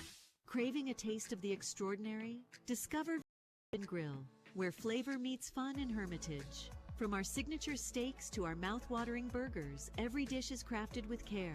Unwind with a drink from our extensive selection in a vibrant, welcoming atmosphere. Whether it's a night out with friends or a family gathering, Vase is your go-to destination for unforgettable dining experiences. Check us out today at vasepubandgrill.com and taste the difference. In 1973, Lock, Stock, and Barrel opened doors and served their first of over 3 million giant submarine sandwiches. And they still serve 42 whole subs on 15-inch buns. Lock, Stock, and Barrel also has burgers, specialty sandwiches, wraps, gyros, salads, wings, and even breakfast. Lock, Stock, and Barrel is also a full-service deli. Party rings, meat and cheese trays, and cold veggie trays are all available. Open Tuesday through Saturday. Closed Sundays and Mondays. Ready to hit the road with confidence? Mancino's Driving School is your go-to destination for top-notch driving education. Whether you're a teen or an adult, Mancino's experienced instructors ensure you're equipped with essential skills and safety tips. Offering flexible schedules and personalized lessons, Mancino's Driving School make learning to drive convenient and effective. Visit our website at mancinosdrivingschool.com to enroll today and begin your journey toward becoming a safe, independent driver. The Halftime Show is brought to you by Lock, Stock, and Barrel, serving giant subs to the Shenango Valley since 1973. Back here at Clearfield, 28-25. The Clearfield boys lead Grove City at the break. I'm Ryan Briggs along with Chris Burtch. Chris has been working feverishly during the break for a cavalcade of scores. Yes. Is cavalcade a good word for this? This is a very good word for this, well, yes. Instead of using big words, I'll let Chris give the scores. Go ahead, Chris. Thanks, Ryan. Yeah, we still lots of them rolling in. In a 5A boys score, Meadville, who we saw several times this year, they are up 45-30 on a good Uniontown team, so a good start for Meadville in that one. That's a halftime. 4A boys, Bell Vernon over Farrell 24-10. That's a second quarter score. Sharon is up 33-23 on Avonworth. That's halftime. That's a halftime score. 1A boys, Elk County up over Youngsville 33-12.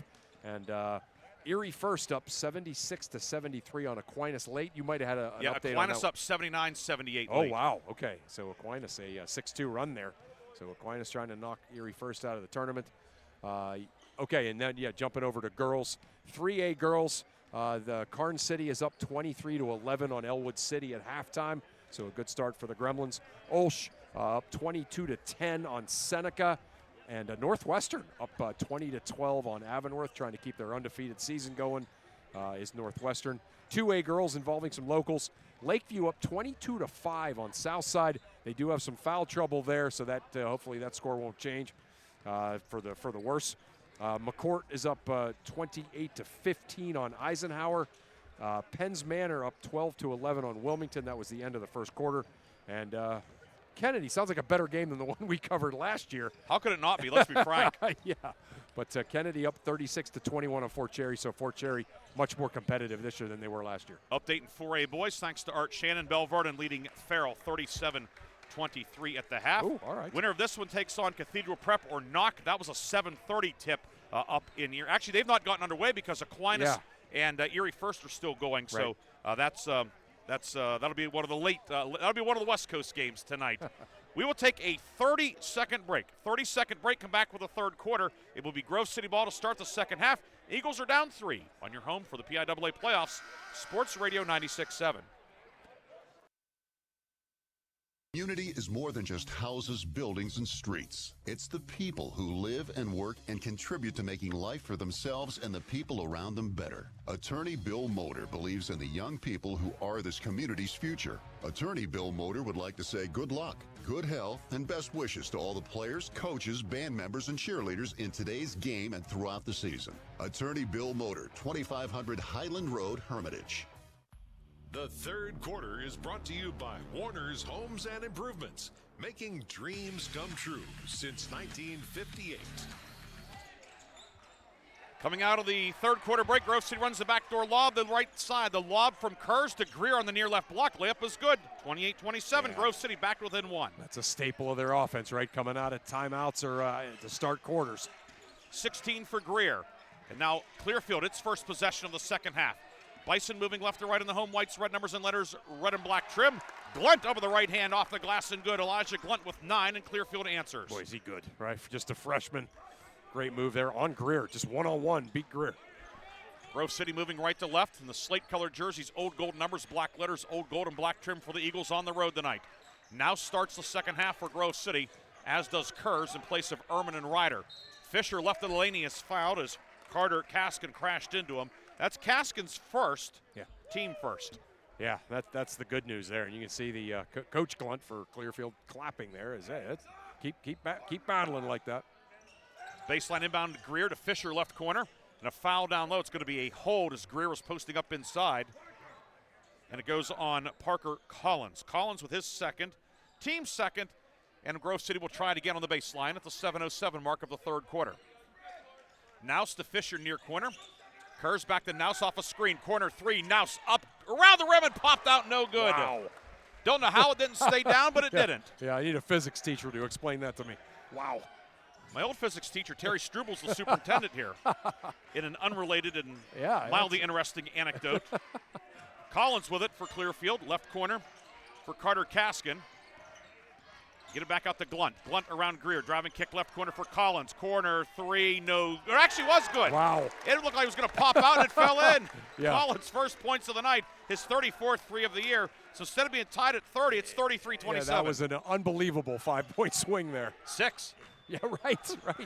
Baseline into Fisher. Kick it near corner to Kurz. Kurz three. Got it. Yeah. No drama on that one. Kurz sticks his third three of the night. Yeah, Kurz's blood is up. You can tell. He's he missed that game. He's ready to go.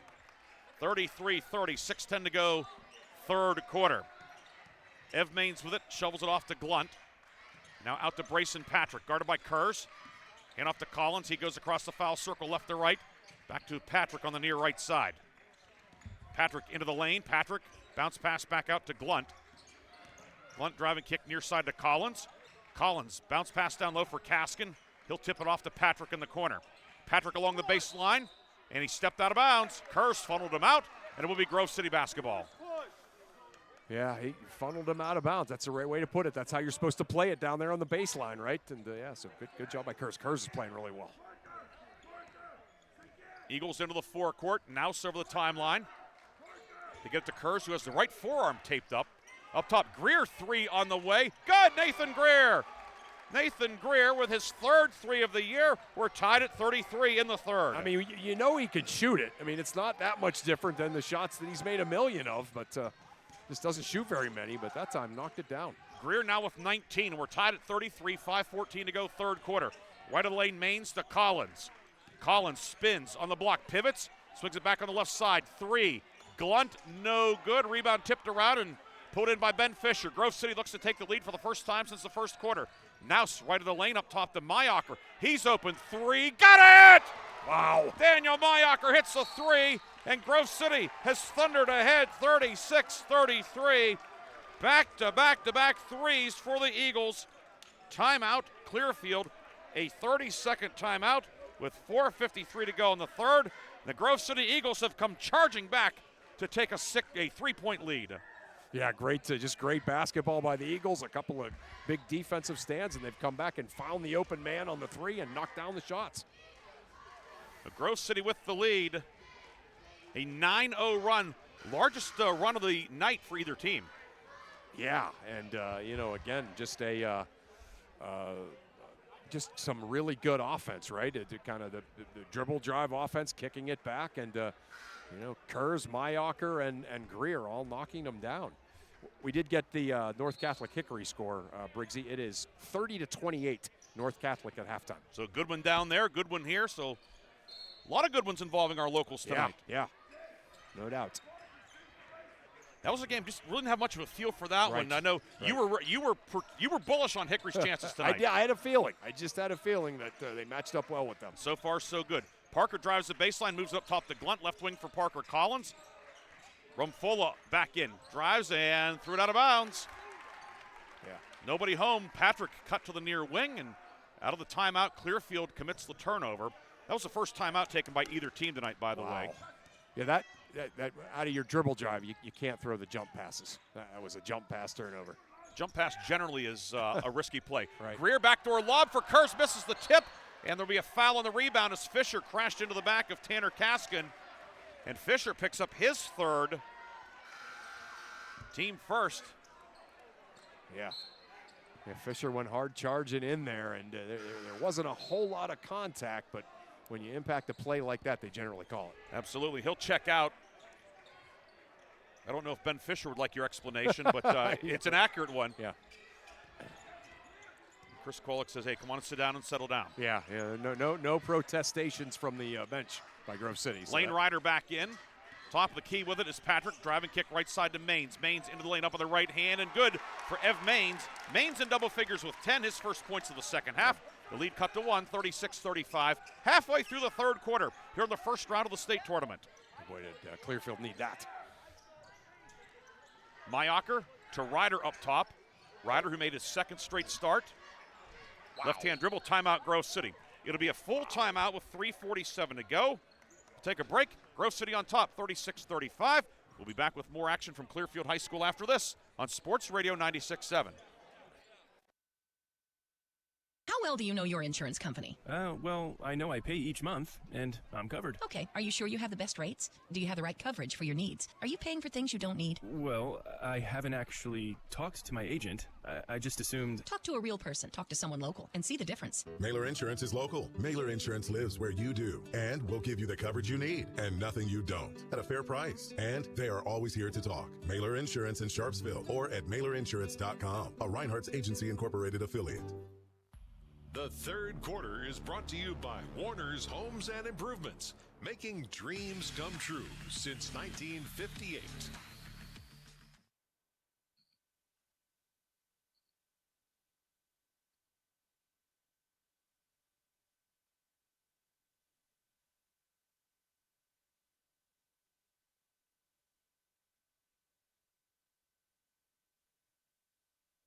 Made that a game.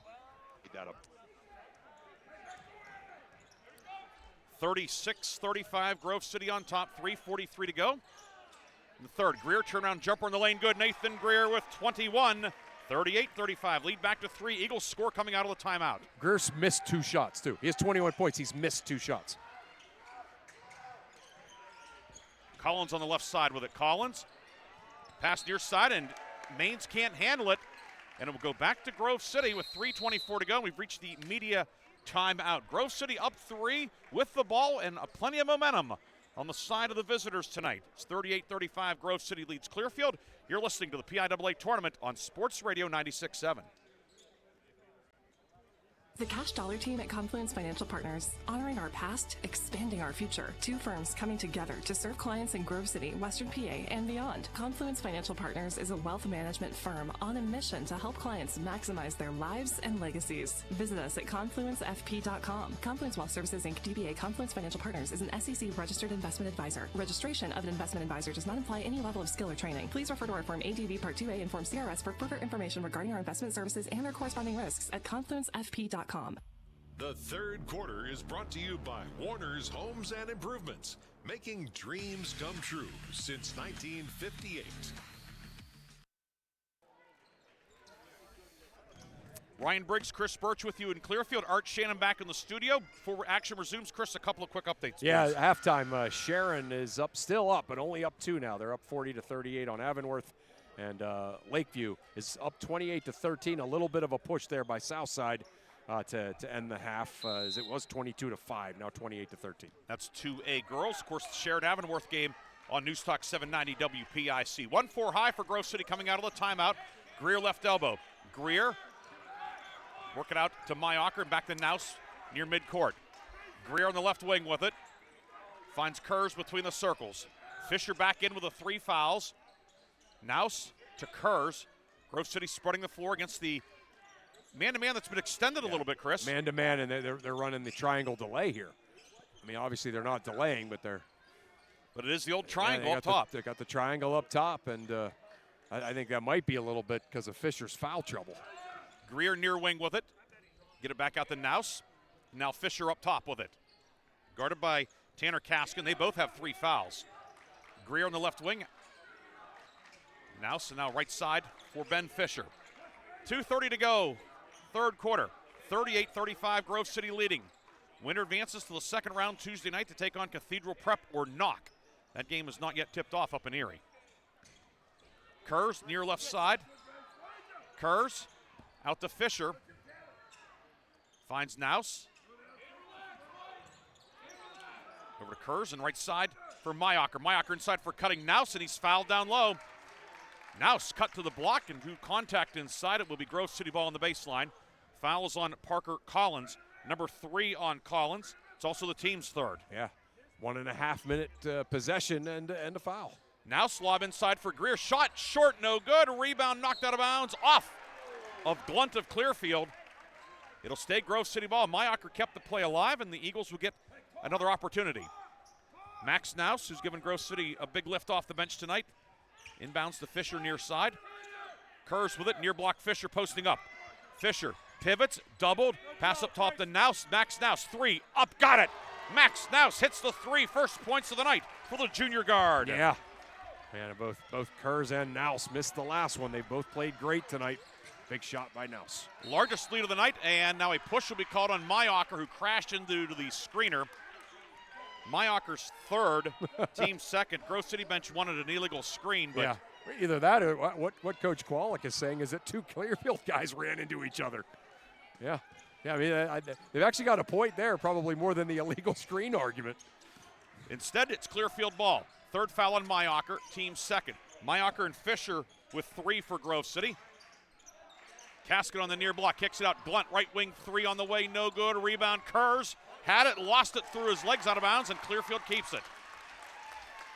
Kurz looked like he was maybe looking for the outlet and just lost the handle. That was it, right. He didn't clamp it yet before he was trying to outlet it and lost it, went out of bounds. Collins works it near side, right side. 3 from Maines, the knuckleball 3 short. It goes out of bounds, and it will be Grove City ball in the backcourt with 1:21 to go. Grove City, this is a 14-2 run. I was just going to say their killer instinct here is showing. They get another basket or 2. They could blow this thing open. Grove City's been a terrific fourth quarter team all season. Yeah. Kurz out to Naus. 2-3 zone, Chris? Yeah, 2-3 zone with some traps. Fisher in the high post to Mayocker on the right wing. Mayocker looking inside, nothing there. Now finds Greer in the lane.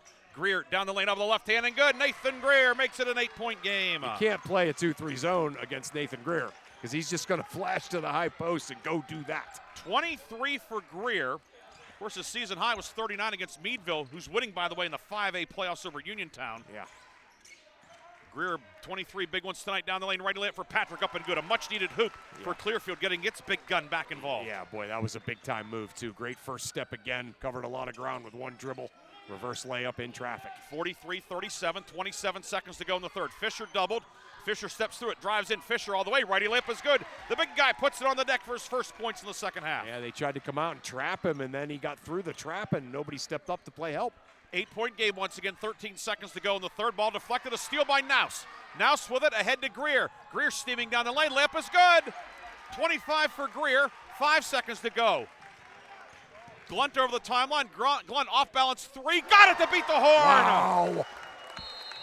A huge basket for Elijah Glunt to get Clearfield off the ropes at the end of the third quarter. However, the Grove City Eagles will take a 7-point lead into the fourth. It's Grove City 47, Clearfield 40. Back for the final 8 minutes of regulation on Sports Radio 96.7. Swinter with a checking account at Grove City Area Federal Credit Union. At the Grove City Area Federal Credit Union, you get a free checking account, which offers no minimum balance, no monthly service fees, and bank anytime, anywhere on your favorite device. Download the Grove City Area Federal Credit Union mobile app, which offers you 24/7 account access and remote deposit. See them at one of their 2 locations in Grove City or online at gcafcu.org. Member NCUA, Equal Housing and Equal Opportunity Lender. The fourth quarter is brought to you by Shell Restoration, the area's #1 roofing, siding, windows, and gutter installer. Getting ready to start the fourth quarter. Grove City up 47-40. Ryan Briggs and Chris Burtch with you. Chris, you have an update. Yeah, I do. Penns Manor now with a 2-point lead on Wilmington, 26-24, mid-third. Reese Bruckner picks up her 4th foul for the Hounds, so not great news. Still only down 2, but a struggle certainly for the Hounds. It's a 20-4 run for Grove City, but the Glunt 3 to beat the buzzer. Now Clearfield has the ball to start the fourth. Left of the lane, Glunt runner, short, no good. Rebound picked off by Ben Fisher for Grove City. 47-40, 7:48 to go, fourth quarter. Hits that 3 and then misses the layup. That was not an easy 3. No. Drifting to his right about 23 feet away. Greer up top with it for Grove City. Top of the key out to Kurz. Now near left wing for Mayacher. Yeah, they'll run this to death. Naus, top of the key, 3 up good for Max Naus. Second 3 of the night for Naus. 10-point game, 50-40. Yeah, they're just running that Clarion wheel play and getting open 3s out of it and knocking them down. That is the 5th 3 of the half for Grove City. Eagles aren't necessarily known for the 3-point shot, but tonight it's come through. Yeah, and they've all been great shots, right? They've all been good looks. Patrick will give it up top to Collins. Near side back to Glunt with it. Glunt across the foul circle, right to left, finds Ev Maines. Maines with 10 in over Mayacher. Shot blocked by Mayacher. Rebound Fisher. Ahead to Greer. Greer in on Collins. Greer to the block. Up with the left hand. No, but a foul on Collins. It'll be number 4 on Parker Collins. Team's first in the fourth quarter. And Nathan Greer, owner of 25 points, he'll shoot 2. Yeah, Greer, just went right at him there. A little change of speed. And Collins has been guarding Greer all night and he's done a good job, but that's been the one problem is he's gotten in foul trouble guarding Greer. Now, number 4, he's got to go sit down. Greer, 2 for 3 at the line tonight, long on the first one. Jake Rumfola, Carter Kaskin back in for Clearfield. Collins and Tanner Kaskin out. On the Grove City side, Mayacher checks out, and will be Nick Ehrman back in for Grove City. With 6:54 to go in the fourth. Greer up, no good. Rebound collected by Brayson Patrick. A chance to cut the lead back to single digits. Patrick into the front court. Works it inside to Kaskin, kick it left side to Glunt. Glunt up top for Patrick. Patrick, 3, good. Wow. That was a pretty looking shot. Patrick hits the 3, his first 3 of the night. Patrick now with 16. Timeout taken by Clearfield. It is a 30-second timeout with 6:40 to go. Don't forget, after the game, we'll have the Reinhardt's Insurance Player of the Game and the Lock, Stock, and Barrel Sub of the Game. 50-43, Grove City the lead with 6:40 to go in the fourth. Chris, any other updates to pass along? Nothing new. We got that Karn City Elwood score from the 3A girls, 23-11 Karn City. So Karn City trying to keep their fine season going. I did not get the number here. Let's see, 52-36. North Catholic pulling away from Hickory. So 52-36, North Catholic up at the end of 3 on Hickory. So and a game with not a whole lot of drama. Elk County leading Youngsville at the half, 60-20. Wow. Yeah, Elk's good. I mean, they're just good. Elk lost to Otto Eldred in the District 9 title game. And Clearfield will set up full court pressure for the first time tonight. The inbounds goes to Fisher now, and he'll bring it ahead and give it off to Naus. Mayacher back in. Naus over the timeline to Kurz on the near left wing. Back to Naus. Into the high post for Fisher. Left wing to Kurz. Is it a 1-3-1, Chris? Yeah. Yeah, a little. It was full court man into a 1-3-1. Naus to Kurz on the near left wing into the high post. Fisher left elbow. And back out to Naus with it. Naus left hand dribble. Naus swings it right side to Mayacher. 3. Mayacher got it! Wow. Daniel Mayacher's second 3 of the night. 53-43, lead back to 10. It's bombs away in Clearfield, PA tonight. Yeah. Glunt into the lane. He is fouled It'll be a push. Looks like we'll get Naus. And indeed it is on Max Naus. His first, team first. I mean, yeah, the shooting percentage in the second half for Grove City is, I mean, they have missed a few shots, but it just doesn't seem like it. Not many. Inbound near corner to Glunt. Glunt harassed by Kurz, kicks it to Patrick. Right side three. Patrick good again. Nothing but net. Back-to-back threes for Grayson Patrick. He's heating up. Yeah, he's a really good player. You heard Coach Glunt call him. He's a college player.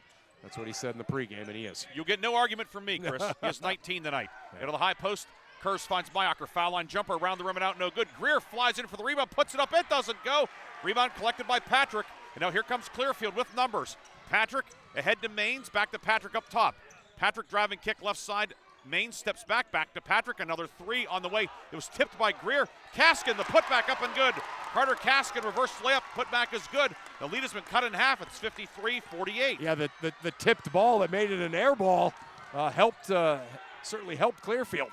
Fisher over the timeline with it against the press. Mayacher right corner. Out to Naus near the midcourt circle. 5 minutes to go. Grove City up 5. Winner moves on. The loser is done. Greer left sideline. Back to Naus. Back to Greer near corner. Greer driving in. Pivots. Bounce pass down low. Fisher's open. Layup is good for Big Ben Fisher. 7 for Fisher. How about that great pass by Greer? Ball faked. Threw a great bounce pass into the post. Timeout Grove City. 30-second timeout with 4:48 to go. Each team 3 timeouts left. We'll take a quick break as well. Grove City leads 55-48 on Sports Radio 96.7. Services is seeking compassionate individuals who love to help others and who will nurture meaningful relationships with the clients we care for. Parents with school-age children, college students, retirees, or anyone seeking a role that fits around their life will find this opportunity especially rewarding. Visit stpaul's1867.org/join our team to apply for a companion or care partner position with St. Paul's Without Walls home-based services. St. Paul's is an equal opportunity employer. The fourth quarter is brought to you by Shell Restoration, the area's #1 roofing, siding, windows, and gutter installer. Clearfield ball coming out of the Grove City timeout. Each team 3 timeouts left. 7-point game. Grove City on top. Clearfield basketball, however. Ryan Briggs and Chris Burtch with you. Art Shannon in the studio producing our game. Brayson Patrick into the lane and back out to Glunt. Elijah Glunt to the right block. Works it near side for Maines along the baseline. Maines in trouble, but finds a man open inside. It's Carter Kaskin. Kaskin with 6, and the lead back down to 5. Yeah, they keep leaving Kaskin to go double their scorers, and Kaskin now back-to-back baskets. Kaskin had scored 2 points in the playoffs. He has 6 tonight. Naus trying to beat the 10 count, and he does by a whisker. Gets to Fisher, now back to Naus with 4:12 to go in regulation. Far side with it is Kurz. Give it off to Mayacher. Mayacher back to Naus between the circles. As we approach the 4-minute mark, and a hand check will be called. It's going to go on Glunt. Glunt picks up his second, team second, with 4:01 to go in the fourth. Rumfola in, Collins out with the 4 fouls. And Naus will inbound in front of the Grove City bench. Inbound up top to Fisher. Geez.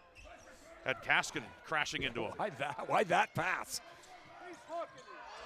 Naus had it, lost it, got it back. Near side to Mayacher. Finds Fisher top of the key. Fisher over to Greer on the right wing. Back to Naus left side. 3:45 to go. 55-50 Grove City. Mayacher right wing. He's doubled. Finds Greer right corner. Baseline drive. Jump pass out to Kurz. Kurz, 3. Long, no good. Fisher the rebound. Fisher across the lane up with the left hand and good.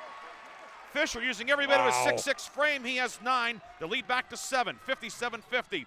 Maines stripped it, hit his leg, grabbed by Patrick. Patrick down low for the cutting Rumfola, runs over the defender, goes out of bounds, off of Rumfola. It will be Grove City ball with 3:21 to go. Yeah, Fisher looked like a man amongst boys there. Just going in there, getting the rebound, and then plowing through and getting the big basket. We've reached the fourth quarter media timeout with 3:21 to go. 57-50 Grove City on top here at Clearfield. We'll be back with a finish on Sports Radio 96.7. Pub and Grill awards the February 2025 Mercer County Team of the Month. Bays is proud to announce that Lakeview Boys Basketball is the February Mercer County Team of the Month.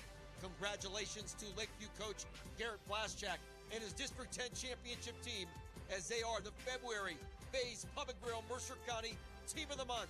Lakeview Boys Basketball, the February Bays Team of the Month. For more information, go to BaysPubandGrill.com.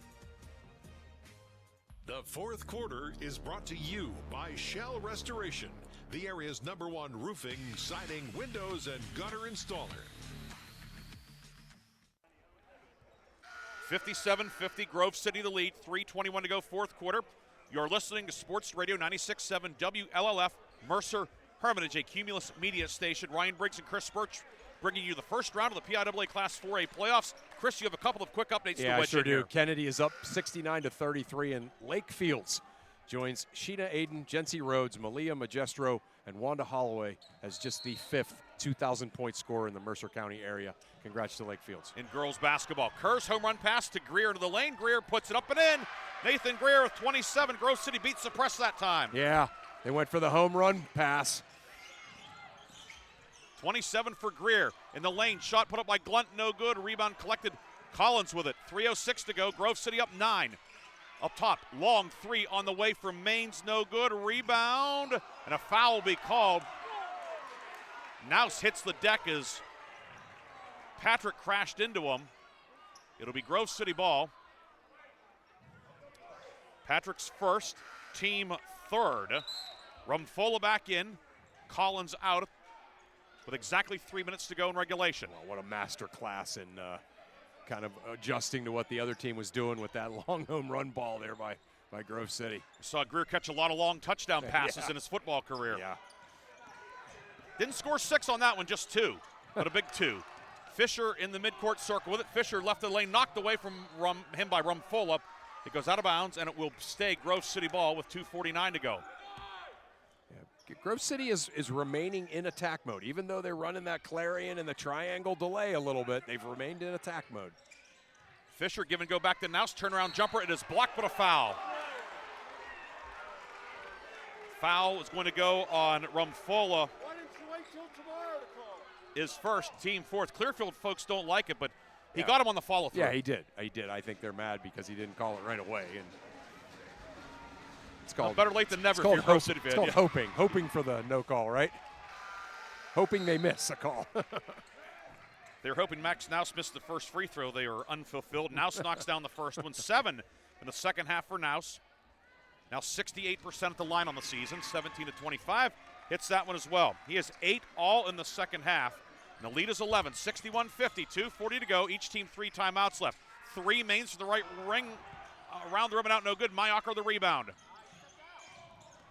Nouse in the backcourt looking, gets to Fisher, and he is fouled, and Collins is going to be disqualified. It's number 5 on Parker Collins with 2:30 to go. I just tried to go up over the top there and get the steal and a little shoulder-to-shoulder contact. That's his 5th foul. His 5th, which is notable, and the team's 5th.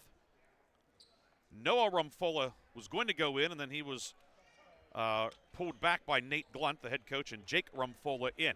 Ben Fisher will shoot 2 as Grove City's in the bonus the rest of the night. Yeah. And that's notable. Again, up 11, certainly have shown the ability to take time off the clock and go into the line every time they get fouled. First one no good. We have a stoppage, though, as Ev Maines has some blood on him. The official's checking him out. He says it's not mine, but it's on his left. It's on his left short. So they put 20 seconds on the clock, and they either have to change shorts or do something. So somebody's bleeding. Of course, Kerr's his right forearm is taped. You don't know if he's sprung a leak or something. Yeah.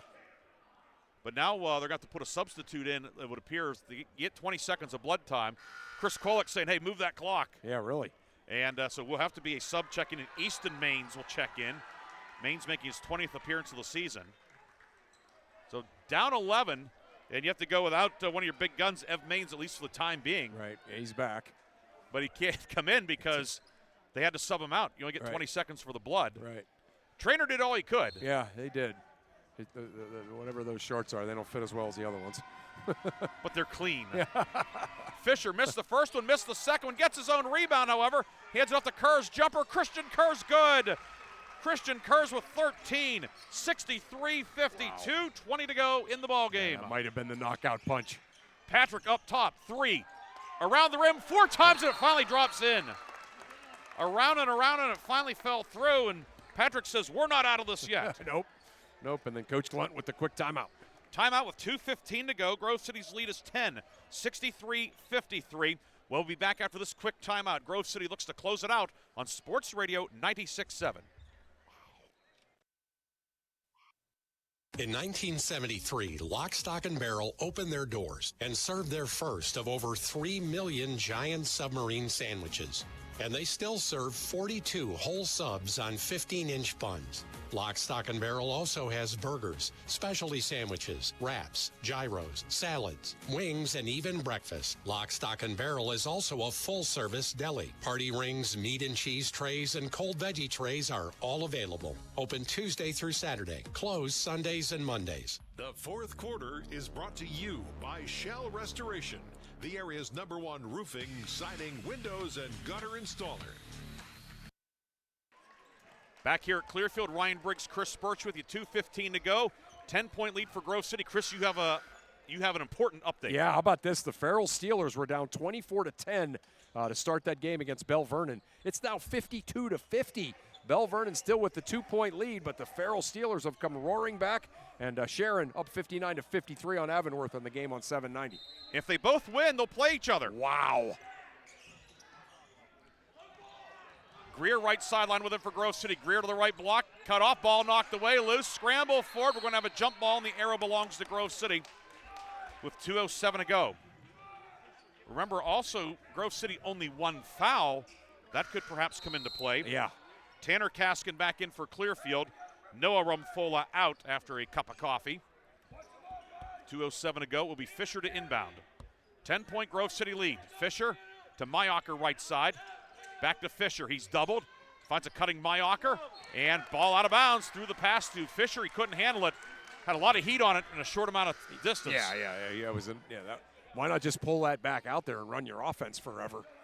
Yeah, that was a questionable decision. First one of those, really, that Grove City's had the entire fourth quarter. Ev Maines back in there with the rather short and tight shorts.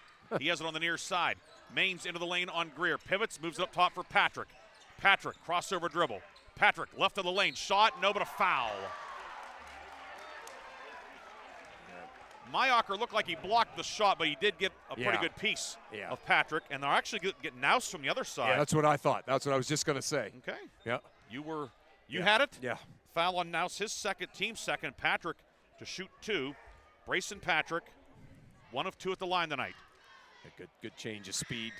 Good drawing of the contact for Patrick. First one is up and good for Brayson Patrick.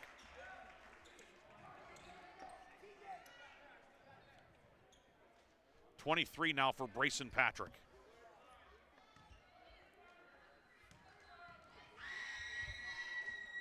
Second one on the way, and good again. 63-55. 8-point game, 1:47 to go. Still some obstacles yet for the Grove City Eagles.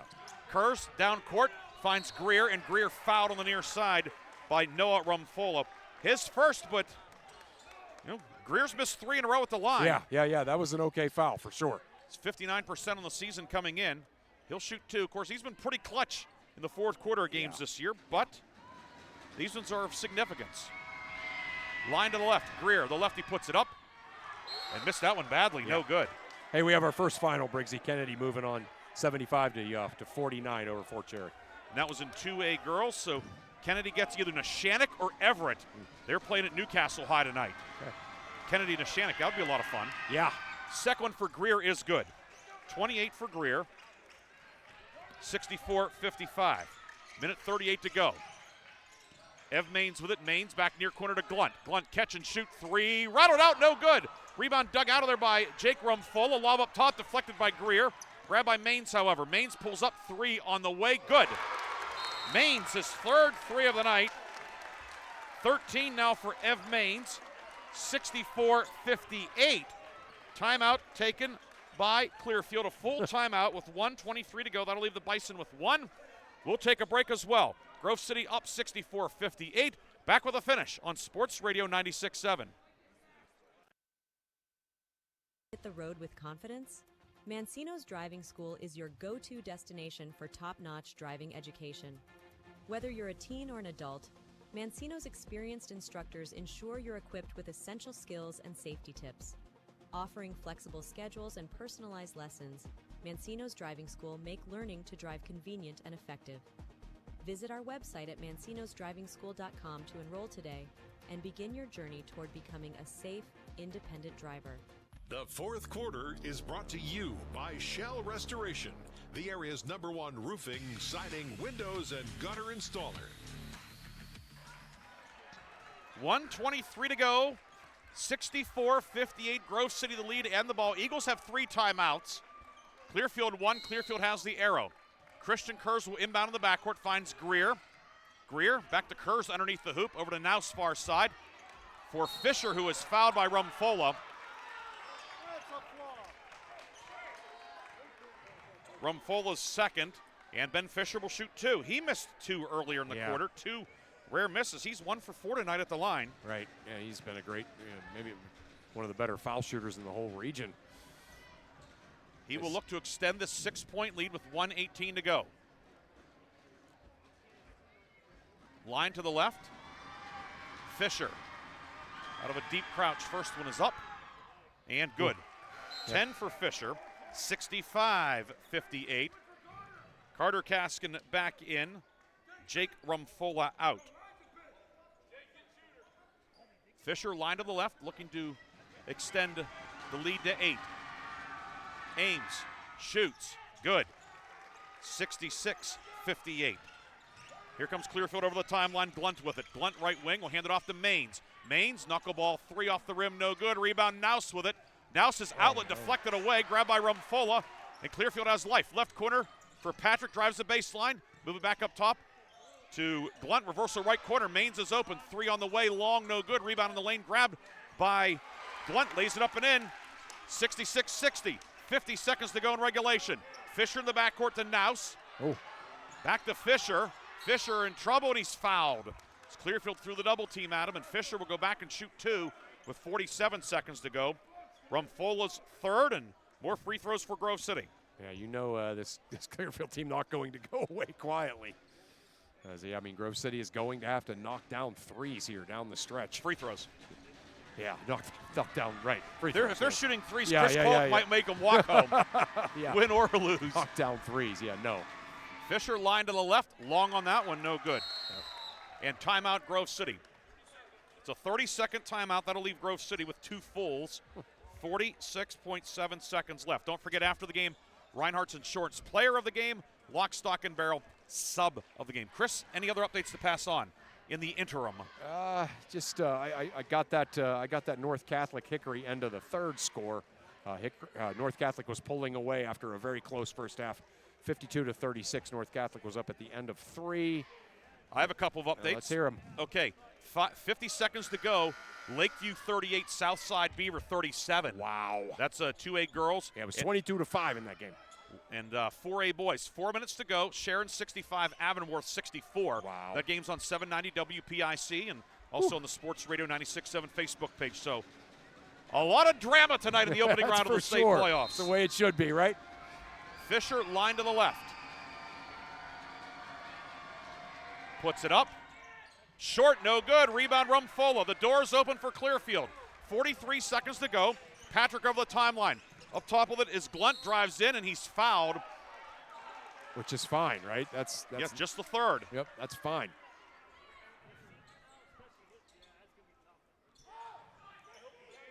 Fouls on Greer. It is a hold. Greer's second, team third, and Clearfield will have to inbound on the baseline. Glunt will send it in with 39 seconds to go in the fourth. 66-60 Grove City. Looking far corner to Maines. Ev Maines into the lane. Maines up with the right hand. Good and a foul. Oh, no. 3-point opportunity for Ev Maines. 15 for Maines. And it's 66-62. Foul's going to go on Kurz, his third, team fourth. Yeah, that's a killer, right? I mean, that's drives to the hoop, gets fouled, and makes the layup. Maines line to the right. 78% at the line on the season. This to make it a 3-point game. Puts it up and in. 66-63. Inbound to Naus in the backcourt. Back to Kurz. Playing catch with Naus in the backcourt. Naus doubled, stumbled. He walked with the ball. They're going to get him. No, a foul. Oh. Oh, I thought he had an extra step, Chris. He did before the foul. Yes, he did. Yeah, absolutely. You and I could see it from where we were. The foul came from across the gym. So a break for Grove City. He definitely took a double jump off before the contact. So Grove City. If Clearfield coach Nate Blunt had any hair, he would have pulled it out. Yeah. Hey, boy, he does a good job not getting on the officials, though. Naus line to left. First one is good. Naus 3 for 3 at the line in the quarter. He has 9. Yeah, he's been great. Naus has been great this second half. 67-63. 30 seconds to go. Grove City's cleared the lane. Naus puts it up and good. Big ones. Big, clutch free throws right there for Max Naus. He's in double figures with 10. 68-63. Top of the key. 3. Glunt on the way. Good. Glunt hits the 3. It's 68-66. And Clearfield will take its final timeout with 23 and 9/10 seconds to go. 68-66. Grove City's lead down to 2. Timeout, yeah. Clearfield. Bison take their final timeout of regulation. What a basketball game this has been, and looked like Grove City was going to pull away. But this Clearfield team making stops, forcing Grove City into some missed free throws, when they're chasing, and then they've hit clutch shots here. So here we are, a 2-point ball game with 23.9 seconds to go. We will keep it here. Grove City, by the way, 2 timeouts left. Arrow belongs to Clearfield. Both teams are in the bonus now. Yeah. Both teams are over the foul limit. Yeah, how about that? Yeah, so Grove City. We've talked about Grove City's clutch gene and how they've played in the fourth quarter all year. But obviously this Clearfield team has a little bit of clutch too. But again, Grove City has missed some free throws here. But how about those 2 free throws by Max Naus? Maybe a bit of a break as he might have traveled before the foul, but got the foul call and walked up there and made the 2 free throws. And that is the difference right now. Grove City up 2 with the ball, 23.9 seconds to go. Clearfield playing the full court man. Kurz can run the baseline after the made basket. Kurz looking, finds Fisher in the lane. Back to Naus near side. Naus doubled, pass, back to Fisher underneath. Fisher in trouble, and you're going to get a foul. We have a foul. Yeah. I was checking the clock. Yeah, it was close. Yeah, they still had 3 seconds. Right. Fouls on Jake Rumfola. Yeah. His 4th. The timeout was at 23-9. The clock is at 17 now. Yeah. But it seemed like more than 6.9 seconds. It seemed like about 20 seconds. It was 7, yeah. And Ben Fisher now to shoot 2. He is 2 for 6 at the line in the fourth quarter. First one up. Short, no good. And so we do know that Clearfield will get the ball back, and it'll be a 1-possession game either way. 17 seconds to go. Fisher's second one on the way, and good. 69-66. 17 seconds to go. Here comes Patrick. Clearfield out of timeouts. Patrick with it left side. Patrick in trouble. Out to Rumfola. Down to 10 seconds. Ball knocked away, and it will stay Clearfield ball far side with 8.7 seconds to go. And Grove City will take one of its remaining timeouts. So it's 69-66 with 8.7 seconds to go. Full timeout. We'll take a 30-second break, come back with a finish. Can Grove City close it out? We'll come back with a finish on Sports Radio 96.7. This is XYZ Insurance. How can I help? I have a question about my home policy. Okay, question about phone policy. Home policy. Okay, gnome policy. HOME, home. Technology is great, but sometimes it's better to talk with a real person. With Erie Insurance, you have a caring, independent agent who's with you from beginning to end. We don't have any HOMEs on record. Call Reinhardt's Insurance, 724-342-2291. Go to erieinsurance.com for company licensure and product details. The fourth quarter is brought to you by Shell Restoration, the area's #1 roofing, siding, windows, and gutter installer.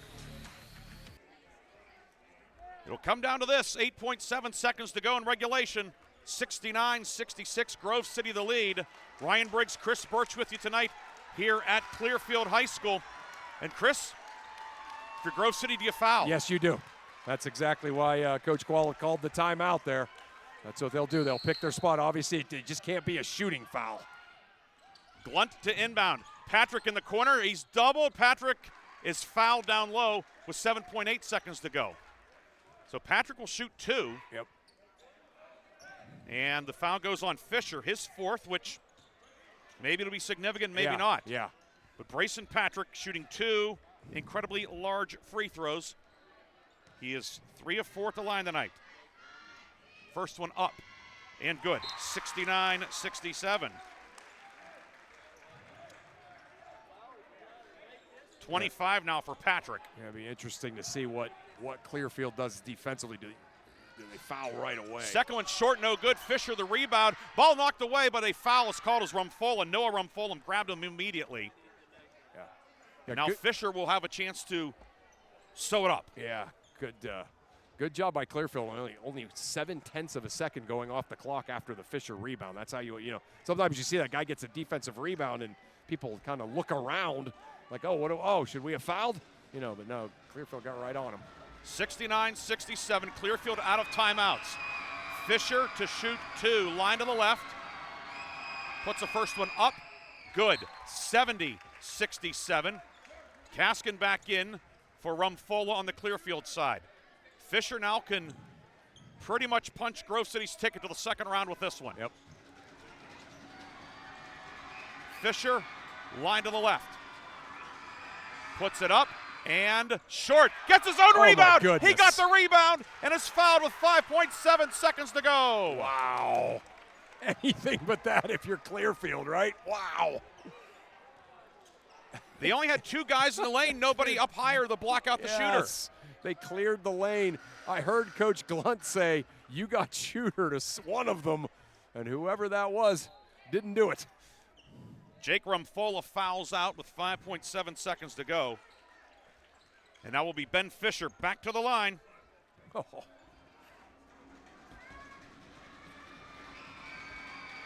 First one up. Long, no good. Wonder if maybe, and Grove City's going to take a timeout with 5.7 seconds to go. It's Grove City's final timeout. 5.7 seconds left. And Chris, normally in a situation like that, you'd think, he's freezing his guy, but no. Fisher's a very good free throw shooter. Maybe having the yips a little bit, maybe a chance to let him regroup here. Let him regroup a little bit. Plus, there's no doubt that Coach wants to talk about what we're doing here. Get the heck out of the way. But a miss, where do they foul? How do they foul? They want to make sure they don't foul a shooter shooting a 3, on the miss if Fisher does miss. So all going through all of those kind of scenarios. But Fisher's 5 of 13 at the line tonight. Came in at 79%. How about, though, despite all of that, maybe the clutch moment of the game was on the missed free throw, his own missed free throw. He goes in and gets the rebound against 4 Clearfield guys alone in the paint. Well, I think there were only 2 guys in there, Chris. That's how he got it. Because they did not have anybody. You have to have 2 in there, but they had nobody up at the hash marks closer to the foul line. And the 2 guys at the blocks watched him go in there and get it after it came off the rim. Yeah. Came off the rim right to him, and he did his thing. So now Fisher with 5.7 seconds left. Everybody's out of timeouts. Fisher puts it up. And good! It dropped in. 71-67.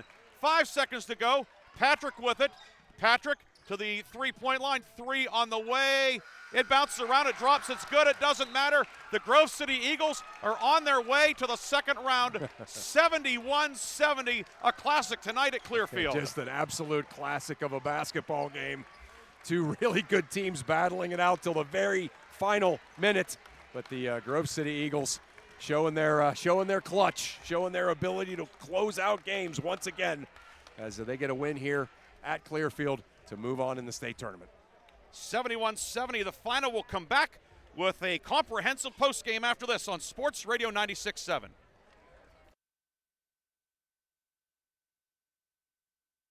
Community is more than just houses, buildings, and streets. It's the people who live and work and contribute to making life for themselves and the people around them better. Attorney Bill Motor believes in the young people who are this community's future. Attorney Bill Motor would like to say good luck, good health, and best wishes to all the players, coaches, band members, and cheerleaders in today's game and throughout the season. Attorney Bill Motor, 2500 Highland Road, Hermitage.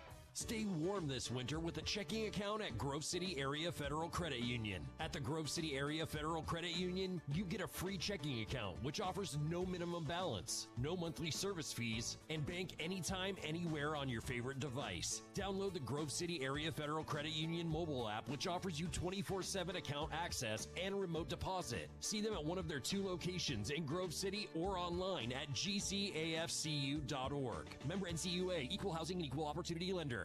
In 1973, Lock, Stock, and Barrel opened their doors and served their first of over 3 million giant submarine sandwiches.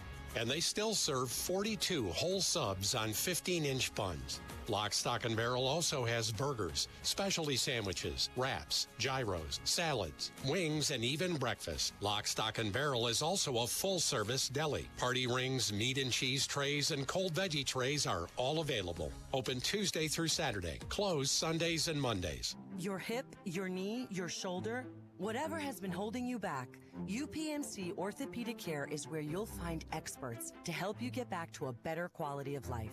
UPMC is pioneering minimally invasive surgeries, and we offer personalized treatment plans and same-day surgery to get you home and moving sooner. It's your ankle, your elbow, your hand, and it's your move. Visit upmc.com/ortho to learn how UPMC can help. The Fifth Quarter Show is brought to you by Reinhardt's Insurance. Insurance solutions to help you accomplish your goals. And now, proud sponsors of the Player of the Game.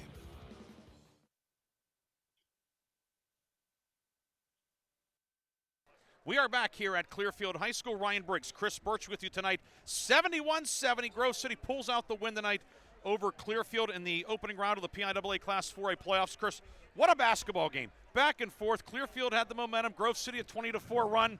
Looked like the Eagles were going to put it away. Yeah. Up double digits. Clearfield comes charging back.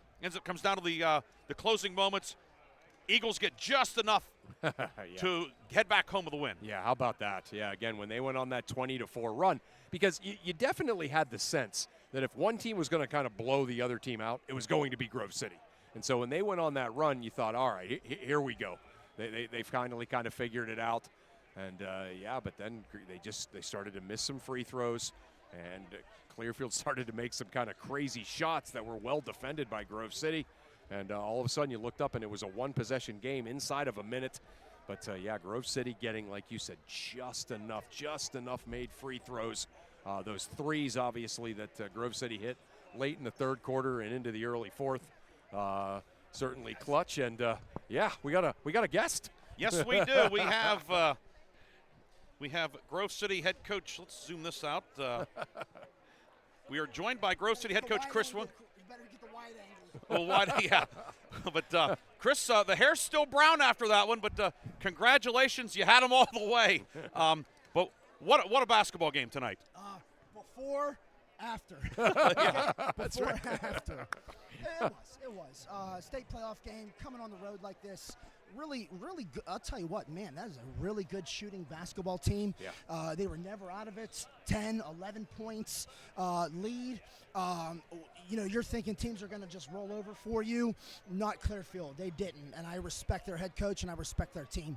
Coach, one of the things I loved about what you did is, you went on that 20-4 run. You got a little bit of a lead, and then you kind of went into that manage the game mode.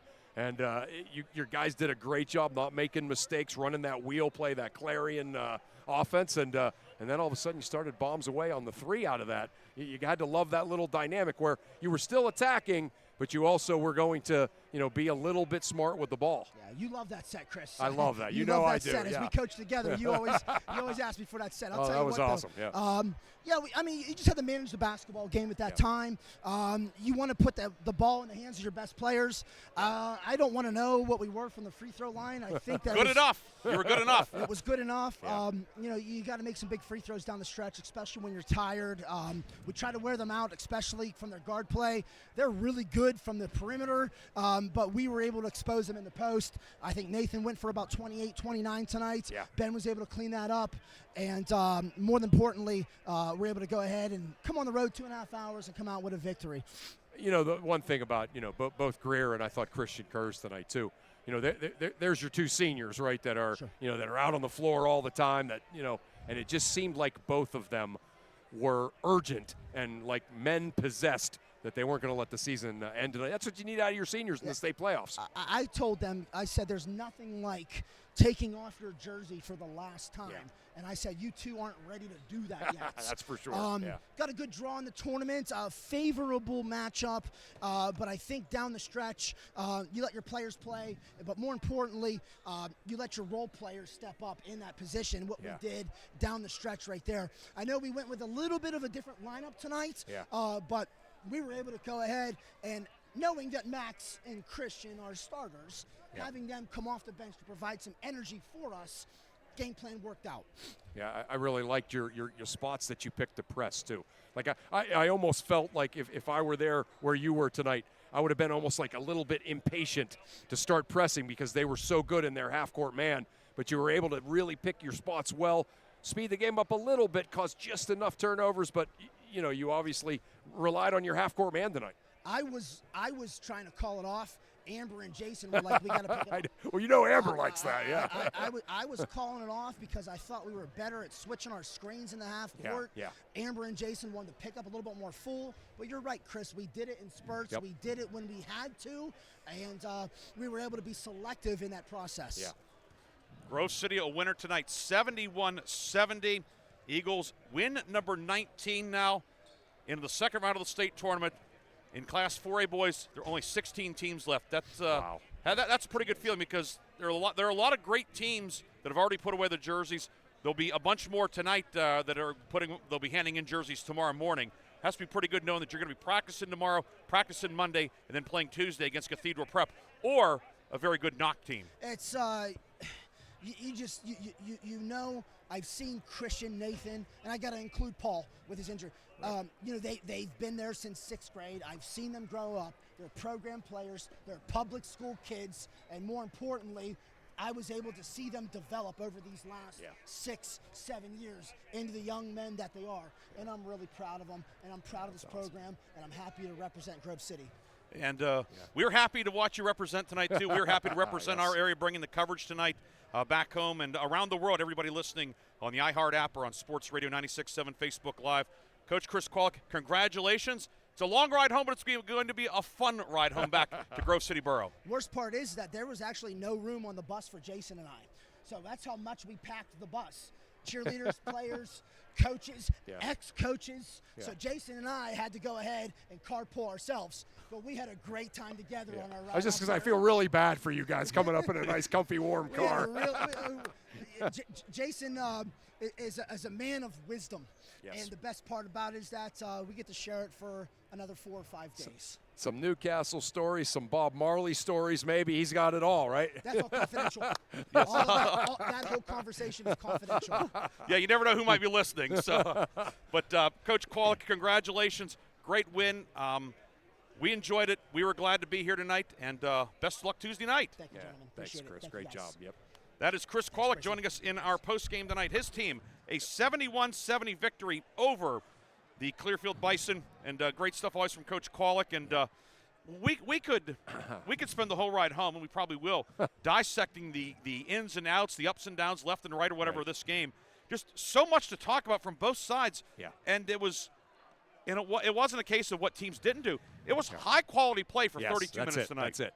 And that's the thing, as a long season goes on, you watch teams kind of, get better, flatten out, get better again, flatten out, and sometimes when you get into the state tournament, they're just as teams that their gas tank is out, right? And so you got one team that looks flat, the other team looks good, and you just sometimes get weird games in the early rounds of the state tournament. But these were two teams that left it all out onto the floor.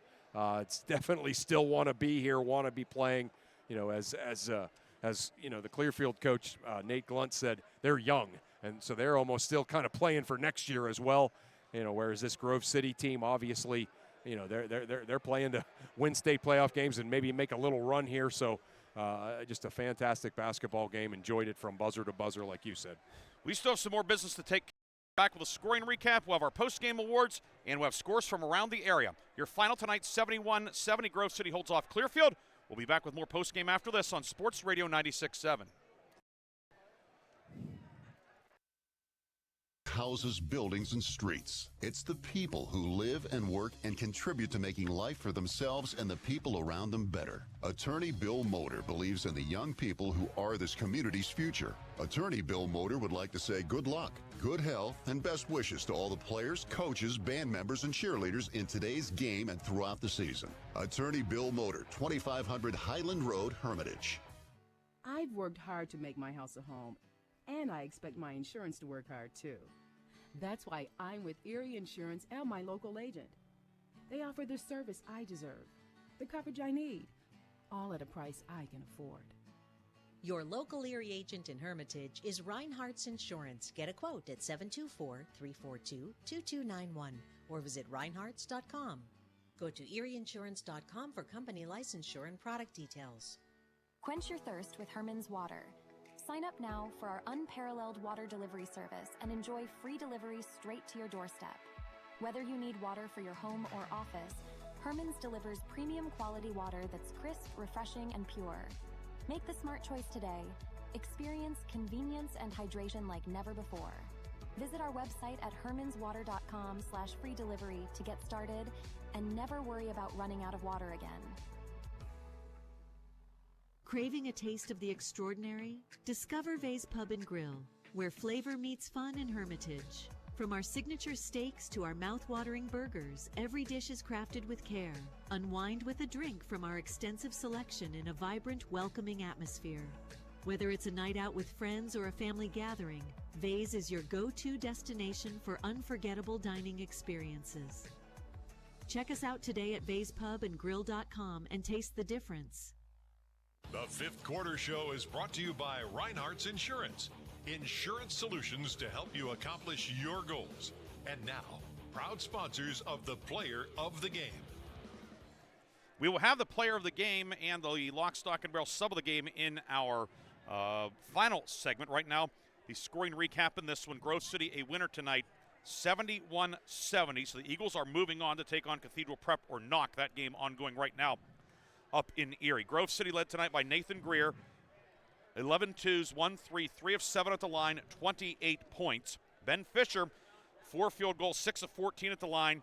He had 14 points, 11 coming in the second half. Christian Kerr's off the bench for 13. 2 twos and 3 threes. He had 13. Max Naus off the bench for 10, all in the second half. 2 threes, 4 of 4 at the line. The free throws all in the fourth quarter.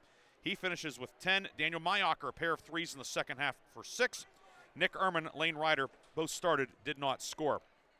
For Grove City, 17 twos, 8 threes, 13 of 25 at the line, 71 points. For Clearfield, Brayson Patrick led the way, 28 points tonight. He moved into number 9 all-time at Clearfield as he now has 1,131 points. Only a junior, by the way. Patrick, 6 twos, 4 threes, 4 of 6 at the line, 28 points. Elijah Glunt, the freshman, was 17, 3 twos, 3 threes, 2 for 2 at the line, 17 for him.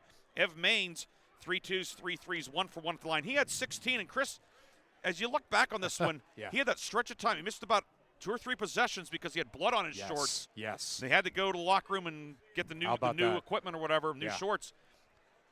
He missed, he missed 3 offensive possessions. Yeah, so there it is. Yep. And again, in a one-point game, you can look at 500 different things tonight, but that didn't help Clearfield. No, that did not help Clearfield, right. And no knock on the guys who came in for him. No, he's a great player. Maines was 16. Carter Kaskin, the senior, 3 field goals for 6. Parker Collins hit a 3 for 3 points before fouling out. Jake Rumfola also fouled out tonight. Noah Rumfola, Easton Maines, Tanner Kaskin, and JT Strishuk played, did not score for Clearfield.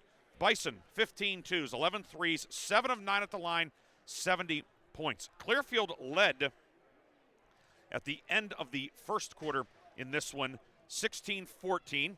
Clearfield led throughout the second quarter. It was 28-25 Bison at the intermission. Third quarter, Clearfield opened up a 33-27 lead. Grove City answered with a 20-4 run sparked by back-to-back threes from Kurz, Greer, and Daniel Mayocker. Eagles went up, they were up 47-40 after 3. The lead swelled to double digits in the fourth quarter. Clearfield battled back Grove City, a little bit shaky at the foul line, firing some blanks as Patrick hit a couple of threes. Maines had a three-point play, but Grove City, they're really the key play. 70-67, Fisher missed the second free throw, got his own rebound, however. Clearfield had to foul again. He made one of 2 free throws to make it a 4-point game.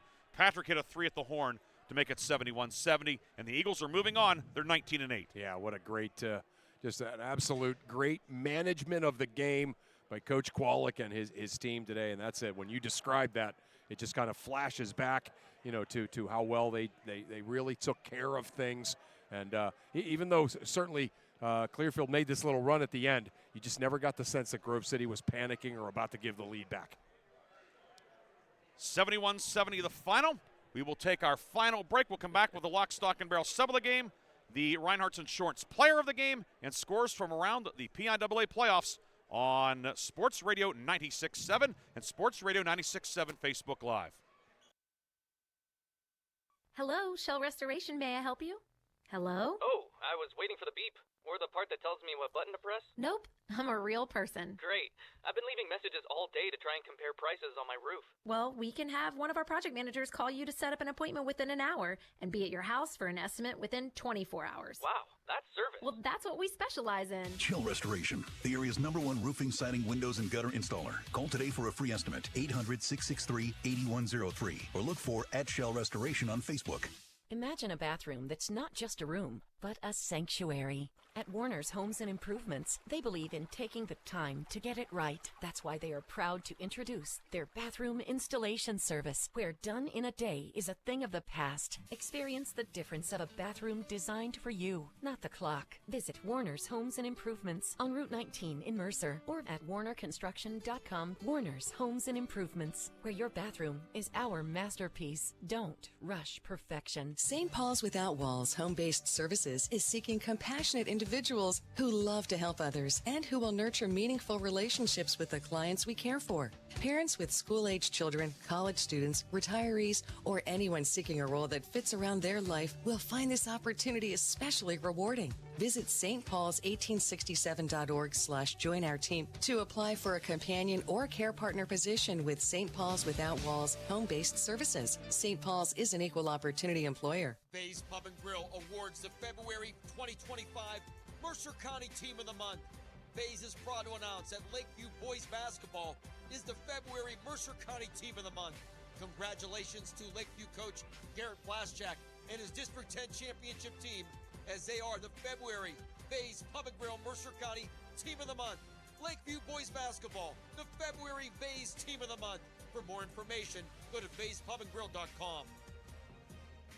The Fifth Quarter Show is brought to you by Reinhardt's Insurance. Insurance solutions to help you accomplish your goals.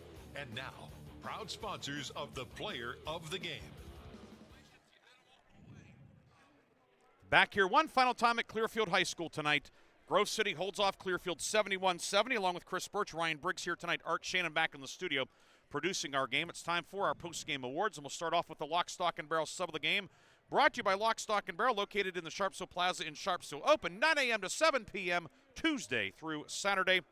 And tonight, Chris, we're going to cut the sandwich in half. I love it. 2 Lock, Stock, and Barrel subs of the game. 2 guys that are regular starters coming off the bench tonight.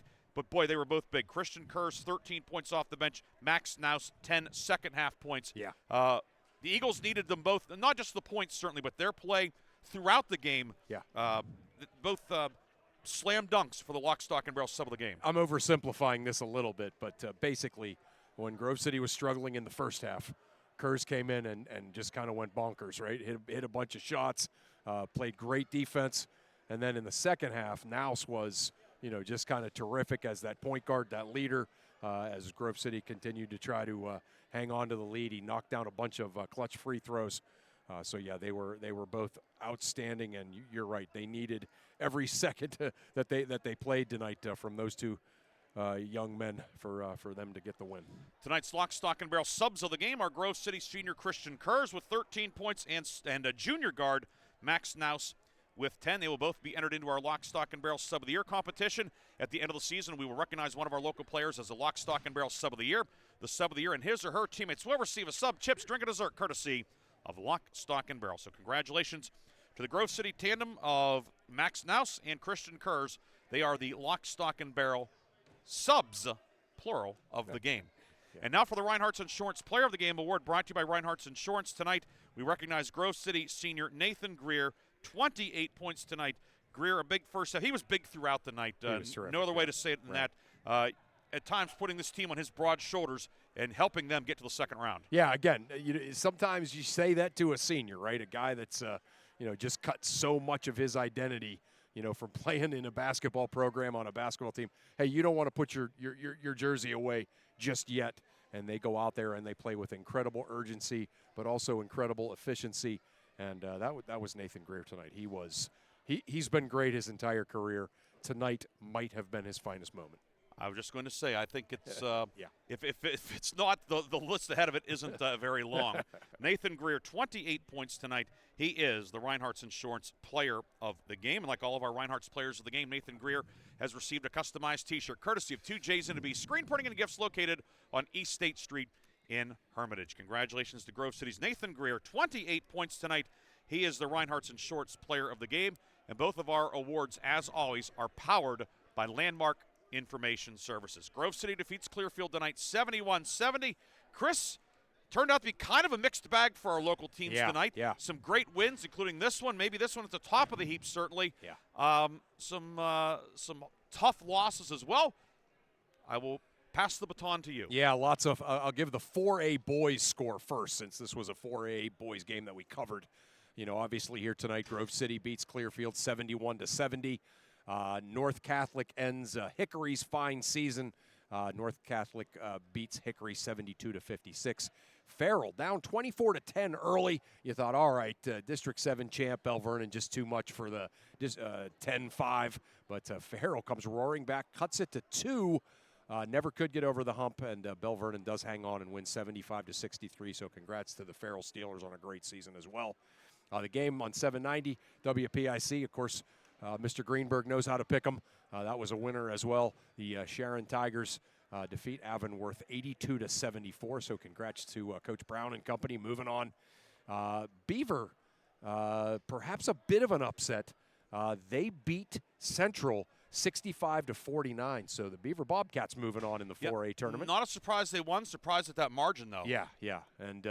And Cathedral Prep and Knock, that was a game 2 of a doubleheader. So just halftime there. Cathedral Prep's up 33-22 on a very good Knock team. And that's a look at the 4A boys. So the matchups for Tuesday night, Grove City gets the winner of that one. It'll be Beaver and North Catholic. Okay. Sharon and Bell Vernon. Those are the games in the West in 4A. Got it. Okay. And I know you have some other scores as well. Yeah, I do. 2A maybe a little bit more of a mixed bag. Mix not being as good as the economy mix or something instead of the deluxe.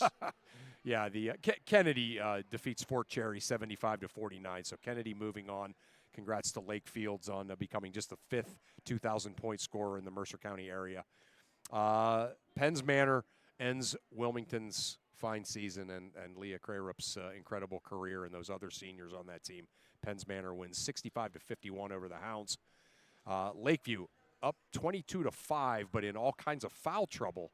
A basket with 5 seconds left by Southside to defeat Lakeview and end their great season. So Southside 39, Lakeview 38. That was the final in 2A. Not a Mercer County team, Briggsy, but a team that certainly we've all noted around here. Northwestern, Michaela Presser-Palmer, 40 points as they stick it to Avonworth, 58-31. So Northwestern, they're undefeated, right? Yes, 25-0. 25-0, keeping that undefeated season. And a game, again, a little bit of local flavor. Karn City, Elwood, 2 schools very close to District 10. Karn City carries on. They won District 9 championship. They defeat Elwood 44-31. And speaking of Elwood, we will see the Elwood City boys tomorrow. Right. The Elwood City boys will be at Mercer, 3A first-round game. It'll be a 1 o'clock tip in Mercer, 12:30 tip. Chris, you and I will be there for that one. Yeah. And we'll be on Sports Radio 96.7 as well as on the Sports Radio 96.7 Facebook Live. for that. So we look forward to seeing the Elwood City boys making the trip up. The Wolverines and the Mustangs. I love it. We called that game in a regular season a couple years ago. The Christmas tournament. Yeah, yes, that was great. Yep. Elwood having another good year, and the Mercer Mustangs, first district title since 1989. So looking forward to seeing that one. So anyway, just a little bit of housekeeping. Kennedy will take on the winner of Neshannock or Everett. Okay. Do we have an update on that one? I did not see that. I got some of my Newcastle guys that I follow on Twitter that I have not seen them update that. So, well, wouldn't that be something? Neshannock and Kennedy on Tuesday night. Great.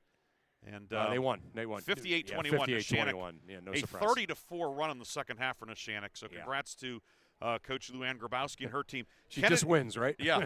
She has what 700 wins? That's it is a large number, and year after year. So that'll be Kennedy Neshannock. That feels like a state semifinal type of game. Right. No, that's going to be great. Yeah, two great coaches. Team's going to be a blast. So that'll be coming up on Tuesday night. So Kennedy girls advance. Wilmington and the Lakeview girls fall out in 2A, 3A. And on the boys' side, Sharon boys moving on, Grove City boys moving on. That's it for tonight. Tomorrow, it'll be Mercer and Elwood City here on the FM side. And the Lakeview boys will be on 790 WPIC taking on Chartiers Houston. That'll be Mark Slazak and Bob Greenberg on the call of that one from the Twin Cities as the Buccaneers come up from Washington County to take on the Sailors. Yeah, I got some family that knows the Char Valley, and I got to meet some of those guys at an event earlier this fall. So some of those guys will be playing in that game. So Lakeview will have their hands full, but should be a favorable matchup for the Sailors. Should be 12:30 airtime, 1 o'clock tip. Lakeview taking on Chartiers Houston. With that, we will call it a night. I want to thank the great folks here at Clearfield High School, the entire administration here. This is as good as it gets here at Clearfield. Yes. So we very much appreciate all the hospitality here from everybody here at Clearfield. Thank you, guys. Too many to list here, but they're great. But thank you. This was awesome. Thanks, guys. This was as the treatment, everything, the setup was as good as the game was. This is great. Yeah, everything about this was A+. So we thank them for that, and if we ever come back, and who knows, we might down the road. Thank you. Appreciate it. Thank you. Thanks a lot. So if we ever if we're back here, who knows? You never know. Sign us up. We'll be happy to come for sure. Yep. So, but thanks to everybody here. Thanks to Art Shannon back in the studio for producing our game and doing a terrific job as always. Thank you very much to the People's Champ maintaining his title back there. Thanks to Bob Greenberg, our sports director and sales manager, for all of his help. He and Mark Slazak had the Sharon Avonworth game with Aaron Byro on the board there. For my partner, Chris Burtch, this is Ryan Briggs saying good night from Clearfield. Your final tonight. Grove City holds off Clearfield 71-70, and you heard it here on your home for the PIAA playoffs, Sports Radio 96.7 and Sports Radio 96.7 Facebook Live. Have a great night, everybody. You've been listening to High School Basketball. Tonight's game has been brought to you by the Reinhardt's Agency, Lock, Stock, and Barrel, Shell Restoration, Warner's Homes and Improvements, St. Paul's in Greenville, Grove City Area Federal Credit Union, Attorney Bill Motor. UPMC is Mercer and Lawrence County's local choice for advanced orthopedic care to get you on your feet faster. Mercer County State Bank, Mancino's Driving School, Herman's Water, Vay's Pub and Grill, Hermitage Rotary Club. If you're struggling with prescription opioids, there is hope. Mailer Insurance, trusted for generations. Minuteman Press and One Stop Mail. DK Auto LLC in Grove City. And the Cash Dollar team at Confluence Financial Partners. Honoring our past, expanding our future. Please thank this great group of sponsors for supporting all of our high school sports broadcasts all season on News Talk 790 WPIC on Sports Radio 96.7. This concludes our coverage of high school sports. We now join our regularly scheduled program already in progress.